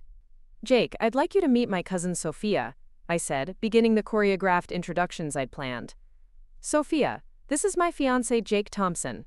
Jake extended his hand across the table, his professional charm immediately engaging as he complimented Sophia on her earrings and asked about her studies at Portland State University. The conversation flowed naturally, with Jake demonstrating the social skills that had made him successful in real estate and initially attracted me to him. "And Riley, I'd like you to meet my brother Logan," I continued, watching as Riley turned her attention to Logan with the same practiced warmth she used for her social media interactions. "Logan, I've heard so much about you," Riley said, her voice carrying just the right note of enthusiasm. "Emma tells me you're a lawyer downtown. That must be fascinating work." Logan responded politely, but I could see the wariness in his expression as he evaluated Riley's performance. Having been briefed on her role in my betrayal, he was observing her behavior with the analytical eye of someone who understood the stakes of the evening. The first course arrived, and I began implementing the strategy I developed for exposing Jake and Riley's relationship. Rather than confronting them directly, I was going to create situations where they would reveal their feelings for each other while believing they were maintaining their deception. "Riley, I'm so excited for you to meet someone special tonight," I said, my voice carrying genuine enthusiasm. "There's a guy I've been wanting to introduce you to, and I think you two would be perfect together." Riley's fork paused halfway to her mouth, and I saw a flicker of something. Panic? Annoyance? Cross her features before she recovered her composure. "Oh, that's so sweet of you, Em, but I'm actually not looking to date anyone right now. I'm really focused on growing my brand and my business." "Are you sure?" I pressed, watching as Jake's jaw tightened almost imperceptibly. "He's really successful, attractive, and he has a great sense of humor. I think you'd have amazing chemistry together." "I appreciate you thinking of me," Riley said, her voice slightly strained. "But I'm genuinely not interested in dating right now. I'm in a really good place being single and independent." The exchange was telling on multiple levels. Riley's discomfort with the suggestion of dating someone else was obvious, but more importantly, Jake's physical reaction to the conversation suggested that he had feelings about Riley's romantic availability that went beyond casual friendship. "What about you, Jake?" I asked, turning my attention to my fiancé. "I know you mentioned that friend of yours who might be interested in Riley. Should we invite him to join us sometime?" Jake's eyes widened slightly, and I could see him processing the trap I'd set. He'd never mentioned having a friend who was interested in Riley. That had been my fabrication during our phone conversations. But refusing to provide details about this fictional friend would seem suspicious, while providing details would require him to lie more extensively. "Actually, I think I may have misread his interest," Jake said carefully. "When I mentioned Riley to him, he seemed more polite than genuinely interested. I don't think they'd be a good match after all." "That's too bad," I said, maintaining an expression of innocent disappointment. "I was hoping we could set up a double date. It would be so fun to have another couple to spend time with." Throughout this exchange, I was watching Jake and Riley's body language carefully. Despite sitting across from each other, they were unconsciously mirroring each other's movements, leaning forward when the other spoke, and maintaining an awareness of each other's reactions that suggested a deeper connection than they were acknowledging. "Speaking of dating," Logan interjected, his voice carrying a casual tone that I knew was completely calculated. "Emma mentioned that you've been seeing someone recently, Riley. How's that going?" The question hit Riley like a physical blow, and I watched as she struggled to formulate a response that wouldn't contradict the single and independent narrative she'd just established. Her eyes darted briefly to Jake before she forced a laugh and shook her head. "I think Emma may have misunderstood something," Riley said, her voice slightly higher than usual. "I've been so focused on work that I haven't had time for dating. Maybe she was referring to some of the networking events I've attended, but those are strictly professional." "Oh, I must have misunderstood," Logan said with mock confusion. "Emma was pretty specific about you having romantic feelings for someone. She seemed to think it was quite serious." I watched as Riley's carefully constructed facade began to crack. The pressure of maintaining her lies while sitting across from Jake, surrounded by my family members who clearly suspected something, was beginning to overwhelm her usual composure. "I think there might be some confusion," Riley said, her voice tight with stress. "I haven't discussed any romantic feelings with Emma recently. Maybe she's thinking of someone else." The denial was so blatant, so clearly false, that even Sophia raised an eyebrow. But more importantly, Jake's reaction to Riley's distress was telling. His hand moved slightly across the table, as if he wanted to reach for her but caught himself. His expression showed concern and protectiveness that went well beyond what would be appropriate for his fiancé's friend. "Well, that's strange," I said, pulling out my phone and pretending to scroll through old text messages. "I could have sworn we talked about your feelings for someone. Let me see if I can find those texts." Riley's face went pale, and I saw her hand tremble slightly as she reached for her wine glass. The prospect of me finding evidence of her romantic feelings, even fabricated evidence, was clearly terrifying for her. Emma, I think you might be mixing up our conversations, Riley said, her voice carrying a note of desperation. You know how busy we've both been with wedding planning. Maybe you're thinking of something else we discussed. The mention of wedding planning created another opportunity for me to apply pressure. I'd been waiting for the right moment to bring up the financial implications of my engagement, and Riley's obvious distress made this the perfect time to introduce that topic. Actually, that reminds me, I said, turning to Jake with a smile that felt sharp even to me. I've been thinking about our wedding budget, and I realized I should probably contribute more to the venue costs. I know you put down the deposit, but $50,000 is a lot of money for you to handle alone. Jake's expression shifted to one of genuine discomfort, and I saw him glance at Riley before responding. That's generous of you to offer, but I've got it covered. I want to handle the reception costs as my gift to us. Are you sure? I pressed. I mean, if something were to happen to our relationship, you'd be responsible for the entire amount. That's a huge financial risk for you to take on. The hypothetical scenario I'd presented, the possibility of our relationship ending, hung in the air like a threat. Jake's face had gone pale, and I could see him struggling to maintain his composure while processing the implications of what I'd said. Why would you even suggest that? Jake asked, his voice tight with tension. Are you having doubts about us? The question created the perfect opening for the confrontation I'd been building toward all evening. I looked around the table at Logan and Sophia, who were both watching intently, then at Riley, who looked like she might be sick, and finally at Jake, who was staring at me with a mixture of confusion and fear. Actually, Jake, I am having doubts, I said, my voice calm and steady. I've been having doubts ever since I discovered some things about you and Riley that have made me question everything about our relationship. Riley's wine glass slipped from her fingers, sending red wine splashing across the white tablecloth. The sound seemed to echo in the sudden silence that fell over our table, and I watched as both Jake and Riley realized that their secret was about to be exposed. Emma, what are you talking about? Jake asked, but his voice lacked conviction. He already knew what I was talking about, and his eyes were darting between me and Riley as if searching for an escape route. I'm talking about your affair, I said simply, my voice carrying across the table with crystalline clarity. I'm talking about the fact that you've been sleeping with my best friend for months while planning our wedding. I'm talking about the fact that both of you have been lying to me every single day while pretending to care about my happiness. The words hung in the air like a physical presence, and I watched as Jake and Riley's faces cycled through a range of emotions: shock, fear, guilt, and finally, resignation. The carefully constructed facade they'd maintained for months crumbled in an instant, leaving them exposed and vulnerable. Emma, let me explain, Riley said, her voice barely above a whisper. It's not what you think, it's complicated. Complicated? I repeated, my voice rising slightly. You've been having an affair with my fiancé, and you think that's complicated. You've been lying to me for months, helping me plan my wedding to a man you've been sleeping with, and you think that's complicated? Logan placed a steadying hand on my shoulder, reminding me to maintain my composure even as I felt the full weight of my anger threatening to overwhelm me.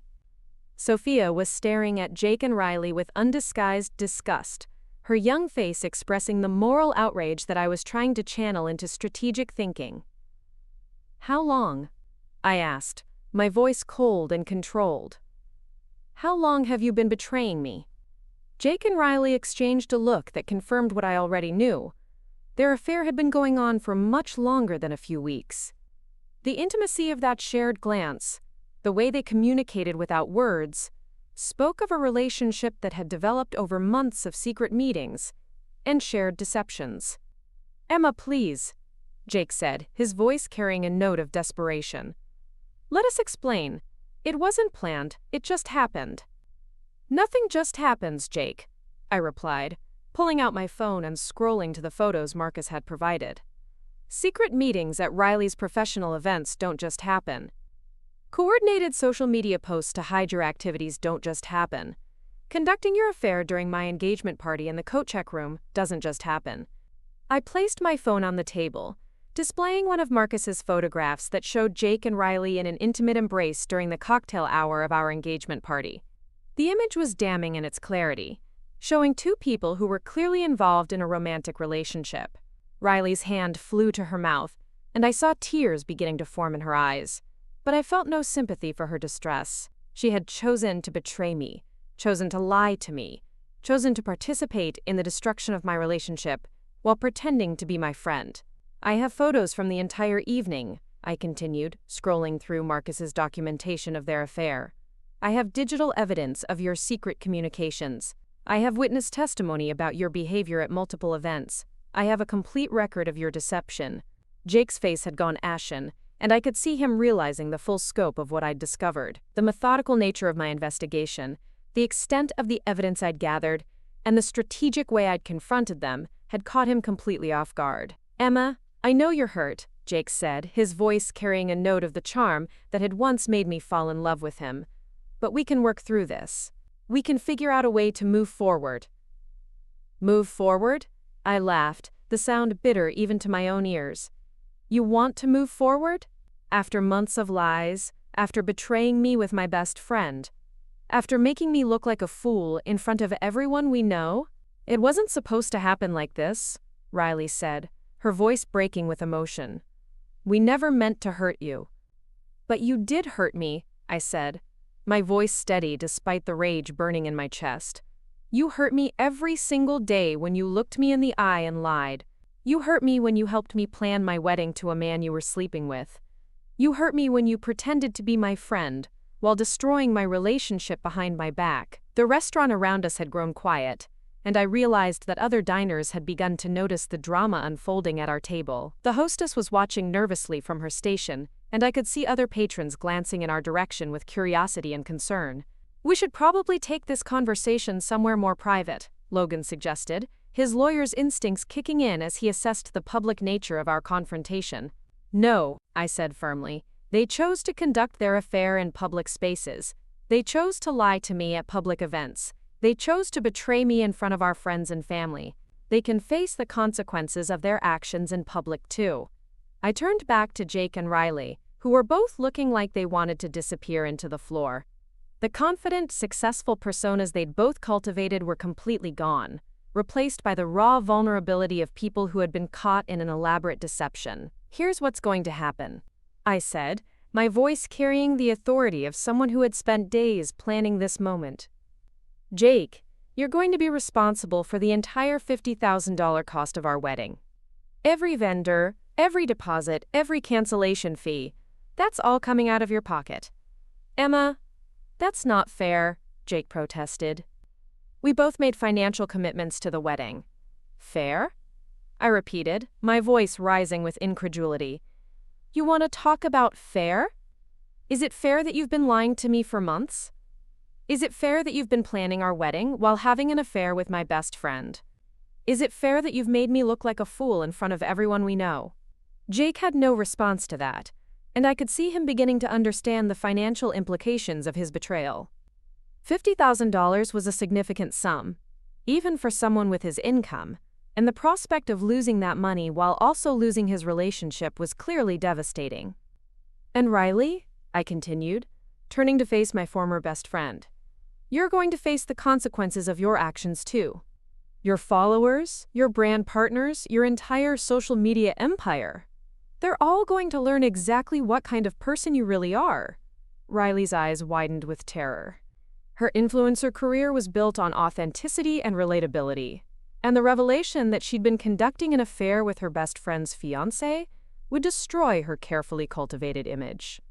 "Emma, please," Riley begged, her voice breaking with desperation. "My career, my income, everything I've worked for. You can't destroy all of that." "I'm not destroying anything," I said coldly. "I'm simply planning to tell the truth. Your followers have a right to know what kind of person they're supporting with their attention and engagement." The threat was clear, and I could see Riley calculating the potential damage to her reputation and income.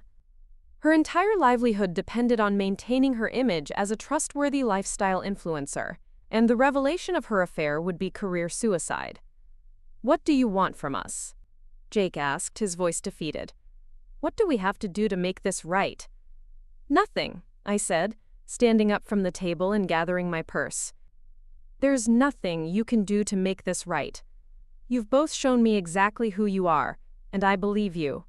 I pulled out my wallet and placed enough cash on the table to cover my portion of the meal, then looked at Logan and Sophia, who were both ready to leave with me.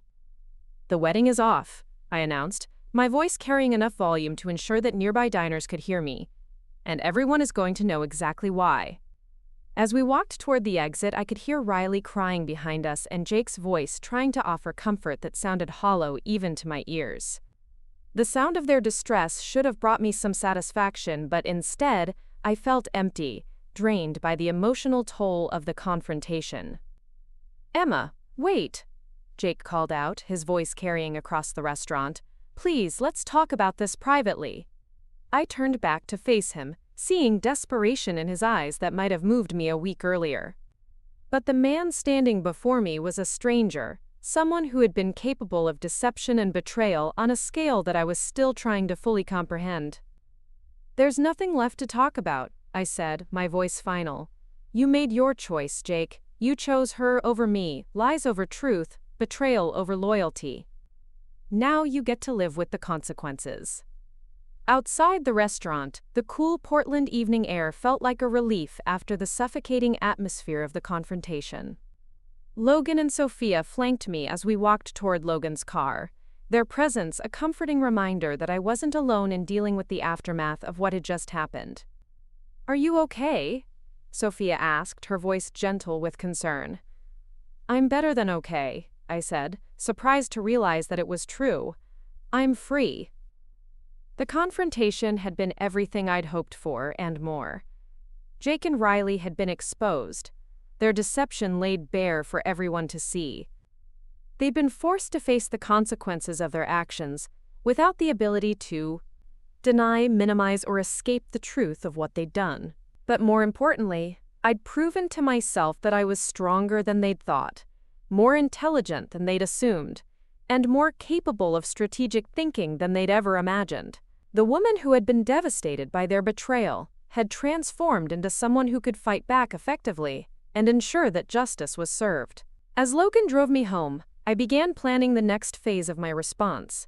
The confrontation at the restaurant had been satisfying, but it was only the beginning.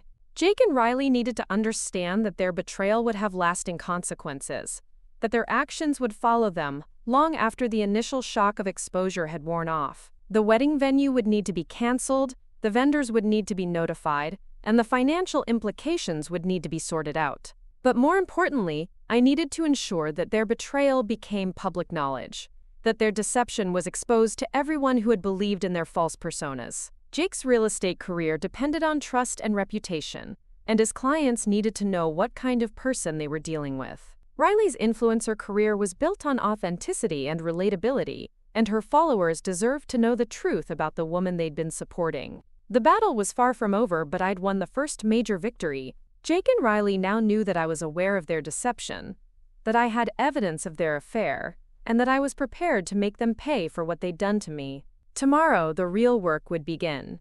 Saturday morning brought with it a sense of purpose that I hadn't felt in months. The confrontation at Meridian had been cathartic, but it was only the opening salvo in what I now understood would be a carefully orchestrated campaign of consequences.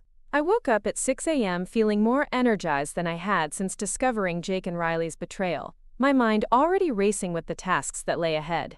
My first order of business was to contact the Grand Cascade Hotel and begin the process of canceling our wedding reservation. The conversation with the events manager, a polished woman named Victoria Hamilton, was both professionally awkward and personally satisfying. "Ms. Collins, I'm so sorry to hear about this development," Victoria said, her voice carrying the practiced sympathy of someone who had handled similar situations before. "Cancellations are never easy, but I want to make sure we handle this as smoothly as possible." "I appreciate that," I replied, settling into my kitchen chair with a cup of coffee and the wedding contract spread before me. "I need to understand exactly what the financial implications will be." Victoria spent the next 20 minutes walking me through the cancellation policy, explaining the various fees and forfeiture requirements that would apply to our situation. The contract was unforgiving in its specificity. Canceling with less than 60 days' notice would result in the loss of the entire $15,000 deposit, plus additional fees for vendors who had already been booked and begun preparation work. The total cost to cancel at this point would be approximately $28,000, Victoria explained, her voice gentle but firm. This includes the lost deposit, vendor cancellation fees, and administrative costs. And who is responsible for these costs? I asked, though I already knew the answer. According to our records, Mr. Thompson signed the contract and provided the deposit, Victoria said. He would be legally responsible for all associated costs. The information was exactly what I'd expected, but hearing it confirmed gave me a deep sense of satisfaction.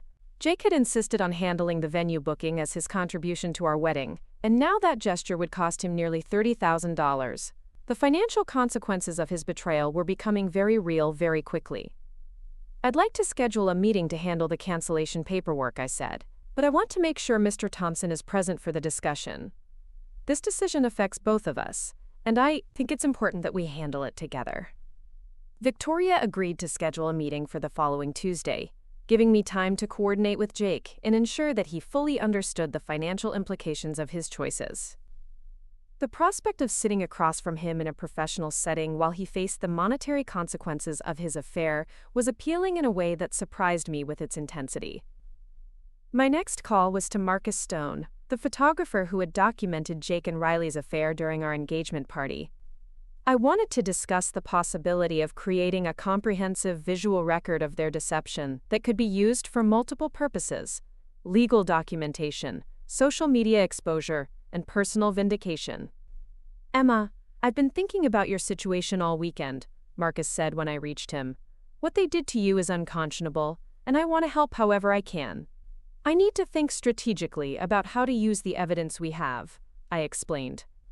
I want to make sure that Jake and Riley face appropriate consequences for their actions, but I also want to be smart about how I approach this. Marcus understood immediately. As a professional photographer who had worked with numerous social media influencers, he was well aware of how devastating the right images could be to someone's carefully cultivated public persona.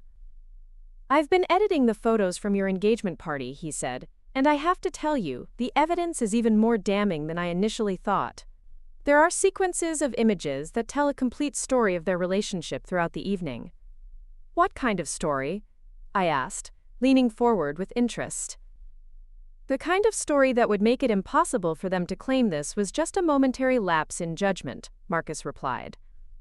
I have photos of them communicating secretly, meeting privately, and showing intimate body language throughout the entire party. This was clearly an established relationship, not a spontaneous attraction. The thoroughness of Marcus's documentation was exactly what I needed to counter any attempts by Jake and Riley to minimize their betrayal. They could claim it was a mistake, a moment of weakness, or a misunderstanding, but visual evidence of their coordinated deception would make such explanations impossible to sustain. I'd like to create a comprehensive presentation of the evidence, I said, something that could be shared with wedding vendors, mutual friends, and anyone else who needs to understand what really happened. I can have that ready by Monday, Marcus confirmed. I'll organize the images chronologically and include timestamps that show the progression of their relationship throughout the evening. With the venue cancellation and photographic evidence organized, I turned my attention to the more complex task of managing the social media exposure that would inevitably follow. Riley's career as an influencer made her particularly vulnerable to public scrutiny, and I wanted to ensure that her followers understood exactly what kind of person they had been supporting. I spent the morning crafting a detailed Instagram post that would explain the situation without being needlessly cruel or vindictive. The tone I was aiming for was disappointed but dignified, hurt but not hysterical, factual but not sensationalized. Some of you have been asking about my upcoming wedding and wondering why I haven't been posting about wedding planning lately, I began. I wanted to share with you that my engagement to Jake Thompson has ended after I discovered that he had been having an affair with my maid of honor and best friend, Riley Martinez. The post continued with a brief explanation of how I'd discovered their relationship, the evidence I'd gathered, and the impact their betrayal had had on my life. I was careful to stick to facts rather than opinions, to focus on actions rather than character assassination, and to maintain a tone that would generate sympathy for me rather than appearing vindictive. I know this is shocking news, and I want to be transparent with you about what happened, the post concluded. Betrayal is never easy to deal with, but I'm focusing on moving forward with dignity and strength. Thank you for your continued support during this difficult time. Before publishing the post, I wanted to coordinate with Casey Wright to ensure that the timing and content would have maximum impact while minimizing the potential for backlash. Casey's expertise in digital communications made her the perfect person to help me navigate the complexities of social media exposure. "Emma, this is well written and appropriately measured," Casey said after reviewing my draft. "You're presenting yourself as the victim without appearing vindictive, and you're focusing on facts rather than emotions. Do you think it will have the impact I'm hoping for?" I asked. "On Riley's career? Absolutely," Casey replied without hesitation. "Influencer marketing is built on trust and authenticity. Her followers invest in her because they believe she's genuine and relatable. Discovering that she's been conducting an affair with her best friend's fiancé will destroy that trust completely." The conversation with Casey lasted another hour, during which we discussed the optimal timing for the post, the likely responses from Jake and Riley, and the broader implications for their respective careers. Casey's analysis was thorough and strategic, helping me understand how to maximize the impact of my revelation while protecting myself from potential retaliation. "There's one more thing you should consider," Casey said as we wrapped up our discussion. "Riley's brand partnerships are probably worth significant money to her. Companies pay her to promote their products because they believe she has a trustworthy relationship with her audience. If that trust is damaged, her income could disappear almost overnight." The financial implications of Riley's career destruction were something I hadn't fully considered, but they added another layer of consequences to her betrayal.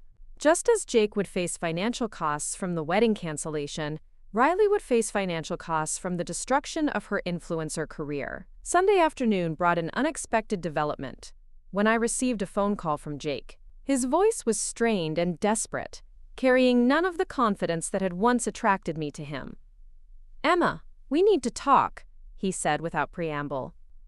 "What happened at dinner on Friday night? That can't be how this ends between us." "Actually, Jake, that's exactly how this ends between us," I replied, my voice steady despite the emotional turmoil his call created. "You made your choice when you decided to have an affair with Riley. You made your choice when you decided to lie to me for months. You made your choice when you decided to betray me in the most fundamental way possible." "I know I made mistakes," Jake said, his voice cracking with emotion. "But we can work through this. We can get counseling. We can rebuild trust. We can find a way to move forward together." The audacity of his suggestion was breathtaking. After months of deception, after conducting an affair with my best friend, after making me look like a fool in front of everyone we knew, he thought we could simply work through our problems with counseling. "Jake, there is no working through this," I said, my voice firm with finality. "You didn't make a mistake. You made a series of calculated choices over a period of months. You chose to betray me, to lie to me, to humiliate me, and to destroy our relationship. Those aren't mistakes. They're character revelations." "Emma, please," Jake begged, his voice breaking with desperation. "I love you. I've always loved you. What happened with Riley, it was just physical. It didn't mean anything." "If it didn't mean anything, then why did you risk everything for it?" I asked, my voice cold with logic. "Why did you risk our relationship, our future, our wedding, everything we built together, for something that didn't mean anything?" Jake had no answer for that question, and the silence that followed was filled with the weight of his inability to justify his actions. The conversation continued for another 10 minutes, with Jake alternating between apologies, explanations, and desperate attempts to convince me that our relationship could be salvaged. "I need you to understand something, Jake," I said finally. "The man I fell in love with, the man I agreed to marry, the man I trusted with my heart, that man never existed. He was a fiction you created to hide who you really are. And who you really are is someone who is capable of profound betrayal, extensive deception, and complete disregard for the people who love him." "That's not true," Jake protested, but his voice lacked conviction. "It is true," I replied. "And Tuesday, When we meet at the Grand Cascade Hotel to cancel our wedding, you're going to face the financial consequences of who you really are. $28,000, Jake. That's what your affair with Riley is going to cost you. The mention of the financial implications seemed to hit Jake like a physical blow. I could hear his sharp intake of breath, followed by a long silence as he processed the reality of what his betrayal would cost him. $28,000? He repeated, his voice hollow with shock. $28,000, I confirmed. The deposit you'll lose, the vendor cancellation fees, the administrative costs, all of it. That's the price of your affair with Riley. The call ended shortly after that, with Jake's stunned silence making it clear that he was finally beginning to understand the full scope of consequences he would face.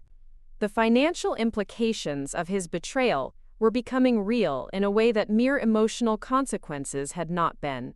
Monday morning brought the meeting with Maya Chen to discuss the broader implications of canceling the wedding. Maya's expertise in event coordination made her invaluable for understanding the ripple effects of calling off such a large celebration, and her connections throughout Portland's hospitality industry would help ensure that the cancellation was handled professionally. Emma, I've been thinking about your situation all weekend, Maya said as we settled into her office. I want to help you navigate this process as smoothly as possible, but I also want to make sure you understand all the implications. What kind of implications? I asked, though I suspected I knew what she was referring to. The vendors, the guests, the social implications. Canceling a wedding affects a lot of people beyond just the couple, Maya explained. I want to help you handle all of these aspects with dignity and grace. Maya spent the next hour outlining a comprehensive plan for managing the wedding cancellation.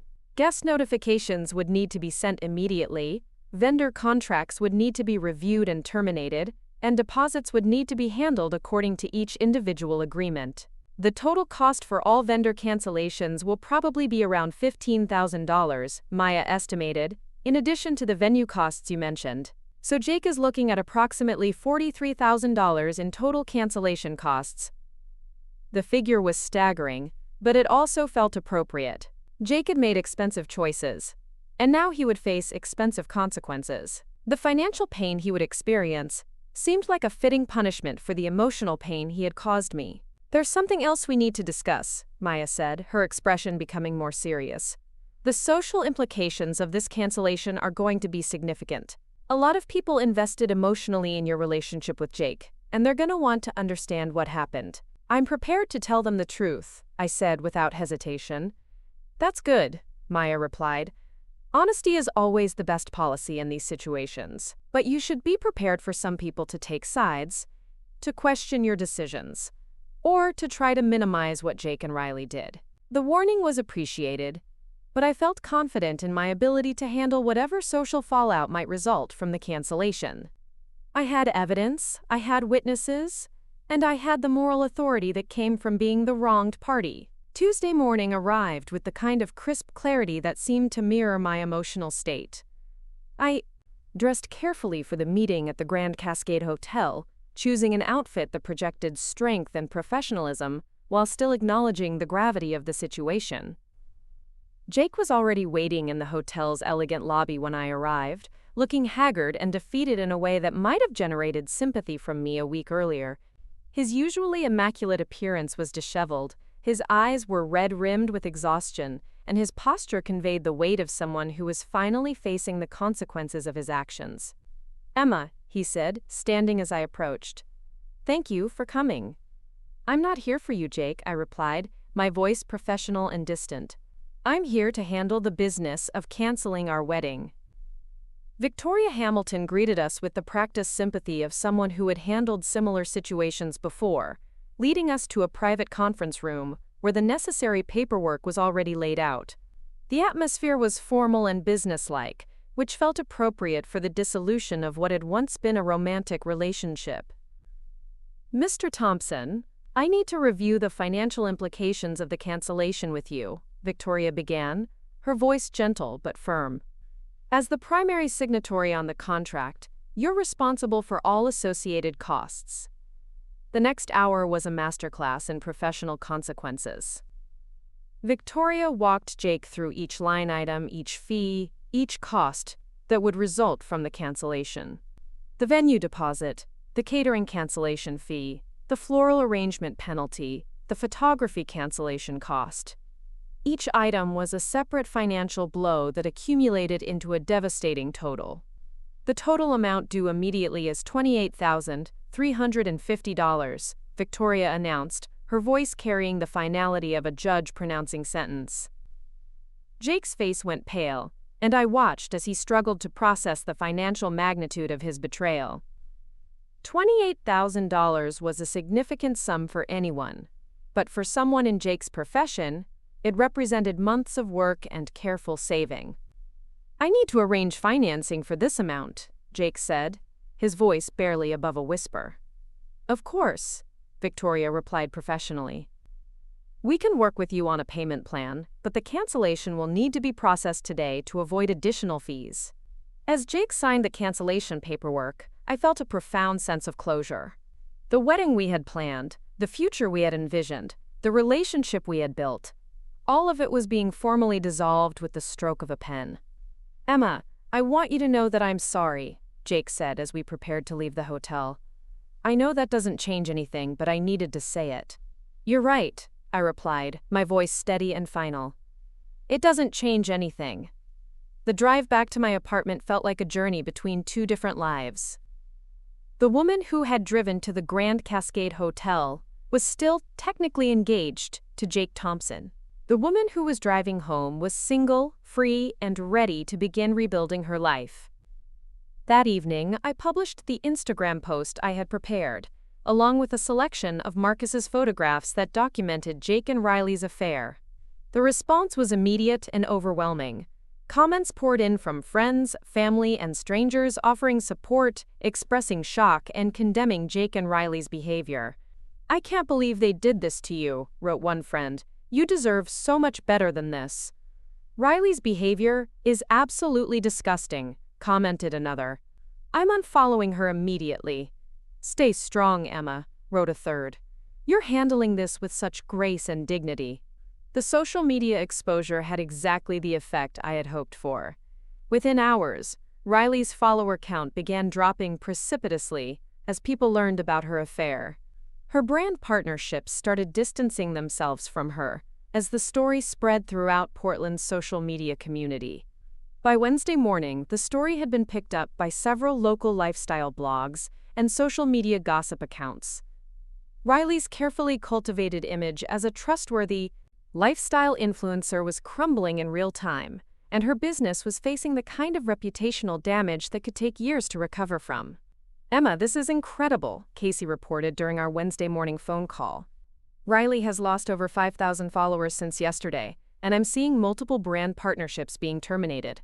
Her income is basically disappearing overnight." The financial consequences for Riley were even more severe than I had anticipated. Her influencer career, which had been built over years of careful cultivation, was being destroyed in a matter of days. The betrayal that had seemed so appealing when it was hidden was now costing her everything she had worked to build. Jake's real estate career was facing similar challenges. Word of the affair was spreading through Portland's professional community, and his reputation for trustworthiness was being questioned by colleagues and clients alike. Several potential deals had already fallen through, as clients chose to work with agents they considered more reliable. "I heard from a friend who works in real estate," Logan reported during our Thursday dinner. "Jake's broker is apparently furious about the situation. The affair is being seen as a character issue that could affect the entire agency's reputation." The professional consequences for both Jake and Riley were satisfying in their appropriateness. They had both built their careers on trustworthiness and authenticity, and their betrayal of me had revealed their true characters in a way that made their professional personas unsustainable.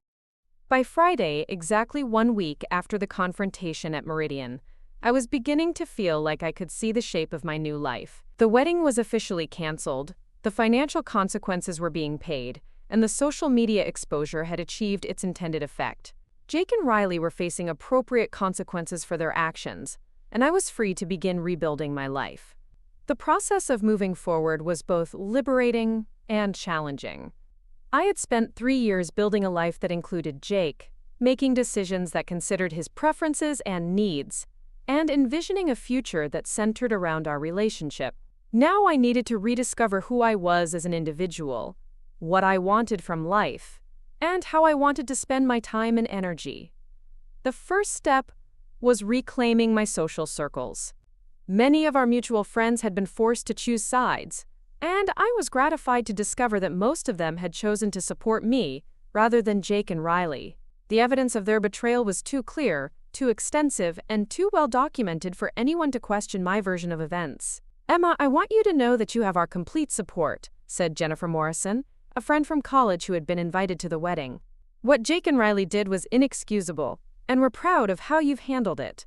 Similar messages poured in from other friends, family members, and colleagues. The support was overwhelming and healing, reminding me that I was surrounded by people who valued honesty, loyalty, and integrity. The second step was focusing on my career with renewed energy and purpose. My work at Northwest Digital Solutions had always been important to me, but now it became a source of identity and satisfaction that was completely separate from my romantic relationships. I threw myself into new projects, took on additional responsibilities, and began exploring opportunities for advancement that I had previously postponed due to wedding planning. "Emma, I have to say, your work has been exceptional lately," my supervisor commented during a team meeting. "Whatever you're doing differently, keep it up." The professional recognition was gratifying, but more importantly, it reminded me that I was capable of success and fulfillment that had nothing to do with being someone's fiancé or future wife. My career was mine, my accomplishments were mine, and my future was mine to determine. The third step was reconnecting with interests and activities that I had neglected during my relationship with Jake. I started hiking again, exploring the Columbia River Gorge trails that had once been a shared activity but could now be a solitary pursuit. I returned to photography, a hobby I had abandoned when wedding planning consumed my free time. I began reading again, choosing books that challenged me intellectually rather than romance novels that reminded me of what I had lost. Each of these activities was a small step toward rediscovering who I was as an individual, separate from my role as Jake's fiancé or Riley's best friend. The process was sometimes lonely, but it was also empowering in a way that surprised me with its intensity. By the end of the month, I had established a new routine that reflected my individual preferences and priorities. Weekend mornings were spent hiking or exploring Portland's coffee shops with books. Weekday evenings were dedicated to photography or working on personal projects. Social activities were planned with friends who supported me unconditionally, rather than couples who made me feel like a third wheel. The financial implications of the wedding cancellation continued to unfold throughout the month. Jake's real estate income had declined significantly as his reputation in the industry suffered, making the $43,000 cancellation cost even more burdensome. He had been forced to take out a personal loan to cover the immediate costs, and his credit score had suffered as a result. Riley's influencer career had been essentially destroyed. Her follower count had dropped by over 15,000, most of her brand partnerships had been terminated, and her income had decreased by approximately 80%. She had been forced to move out of her expensive downtown apartment, and was reportedly considering leaving Portland entirely to escape the social consequences of her actions. "I heard Riley is looking for a job in traditional marketing," Sophia reported during one of our regular coffee meetings. "Apparently, her influencer career is basically over." The news that Riley was facing such severe consequences for her betrayal was satisfying, but it also felt like a natural result of her choices. She had built her career on authenticity and trustworthiness, and her affair with Jake had revealed that both qualities were absent from her character. The most satisfying aspect of the entire situation was the way it had revealed the true nature of the people involved.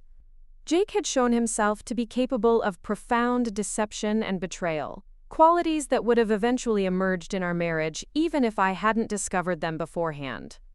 Riley had revealed herself to be manipulative, dishonest, and capable of destroying a friendship for personal gain. But perhaps most importantly, I had discovered qualities in myself that I hadn't known existed. The strength to investigate betrayal methodically, the intelligence to gather evidence strategically, the courage to confront deception directly, and the resilience to rebuild my life completely. All of these had emerged from the crisis that had initially seemed so devastating. 2 months after the confrontation at Meridian, I received an unexpected email from Jake. The message was brief and formal, but it carried an undertone of defeat that suggested he was finally understanding the full scope of what he had lost. "Emma, I wanted to let you know that I'm leaving Portland," the email read. "My career here has been damaged beyond repair, and I think it's best for everyone if I start fresh somewhere else. I know you'll never forgive me, but I needed you to know that I realize what I threw away. You were the best thing that ever happened to me, and I destroyed it for something that wasn't worth destroying anything for." The email continued with more apologies and explanations, but I found myself feeling nothing as I read it. The man who had written those words was a stranger to me, someone who had been capable of betrayal on a scale that still sometimes took my breath away.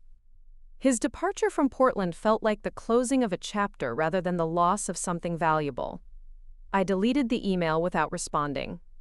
3 months after the engagement party where I had discovered their affair, I was living a life that was completely different from the one I had planned, but infinitely more authentic. My career was thriving, my friendships were deeper and more meaningful, and my relationship with myself was stronger than it had ever been. The woman who had walked into that coat check room had been trusting, optimistic, and completely unprepared for the reality of human deception. The woman who was now living in Portland, working at Northwest Digital Solutions, and exploring the city's hiking trails, was someone who understood that trust was earned, that actions revealed character, and that strength came from facing adversity with intelligence and dignity. The wedding that never happened had cost Jake and Riley everything they had worked to build. Their betrayal had cost them their careers, their reputations, their social standing, and their financial security. But most importantly, it had cost them the opportunity to know the kind of person I became when I was forced to discover my own strength. I never saw Jake again after the meeting at the Grand Cascade Hotel. I heard through mutual friends that he had moved to Denver, where he was working for a small real estate firm and struggling to rebuild his career. Riley had indeed left Portland, relocating to Seattle where she was working in corporate marketing and trying to rebuild her life away from the social consequences of her actions. Their departure from Portland felt like the natural conclusion to a story that had begun with betrayal and ended with justice. They had chosen to destroy something beautiful for something temporary, and now they were living with the permanent consequences of that choice. As I stood on the balcony of my Pearl District loft 6 months later, looking out over the city that had been the backdrop for both my greatest heartbreak and my most significant personal growth, I felt a sense of gratitude that surprised me with its intensity. Jake and Riley's betrayal had been devastating, but it had also been revelatory. It had shown me who they really were, who I really was, and what I was capable of when I was forced to fight for my own dignity and future.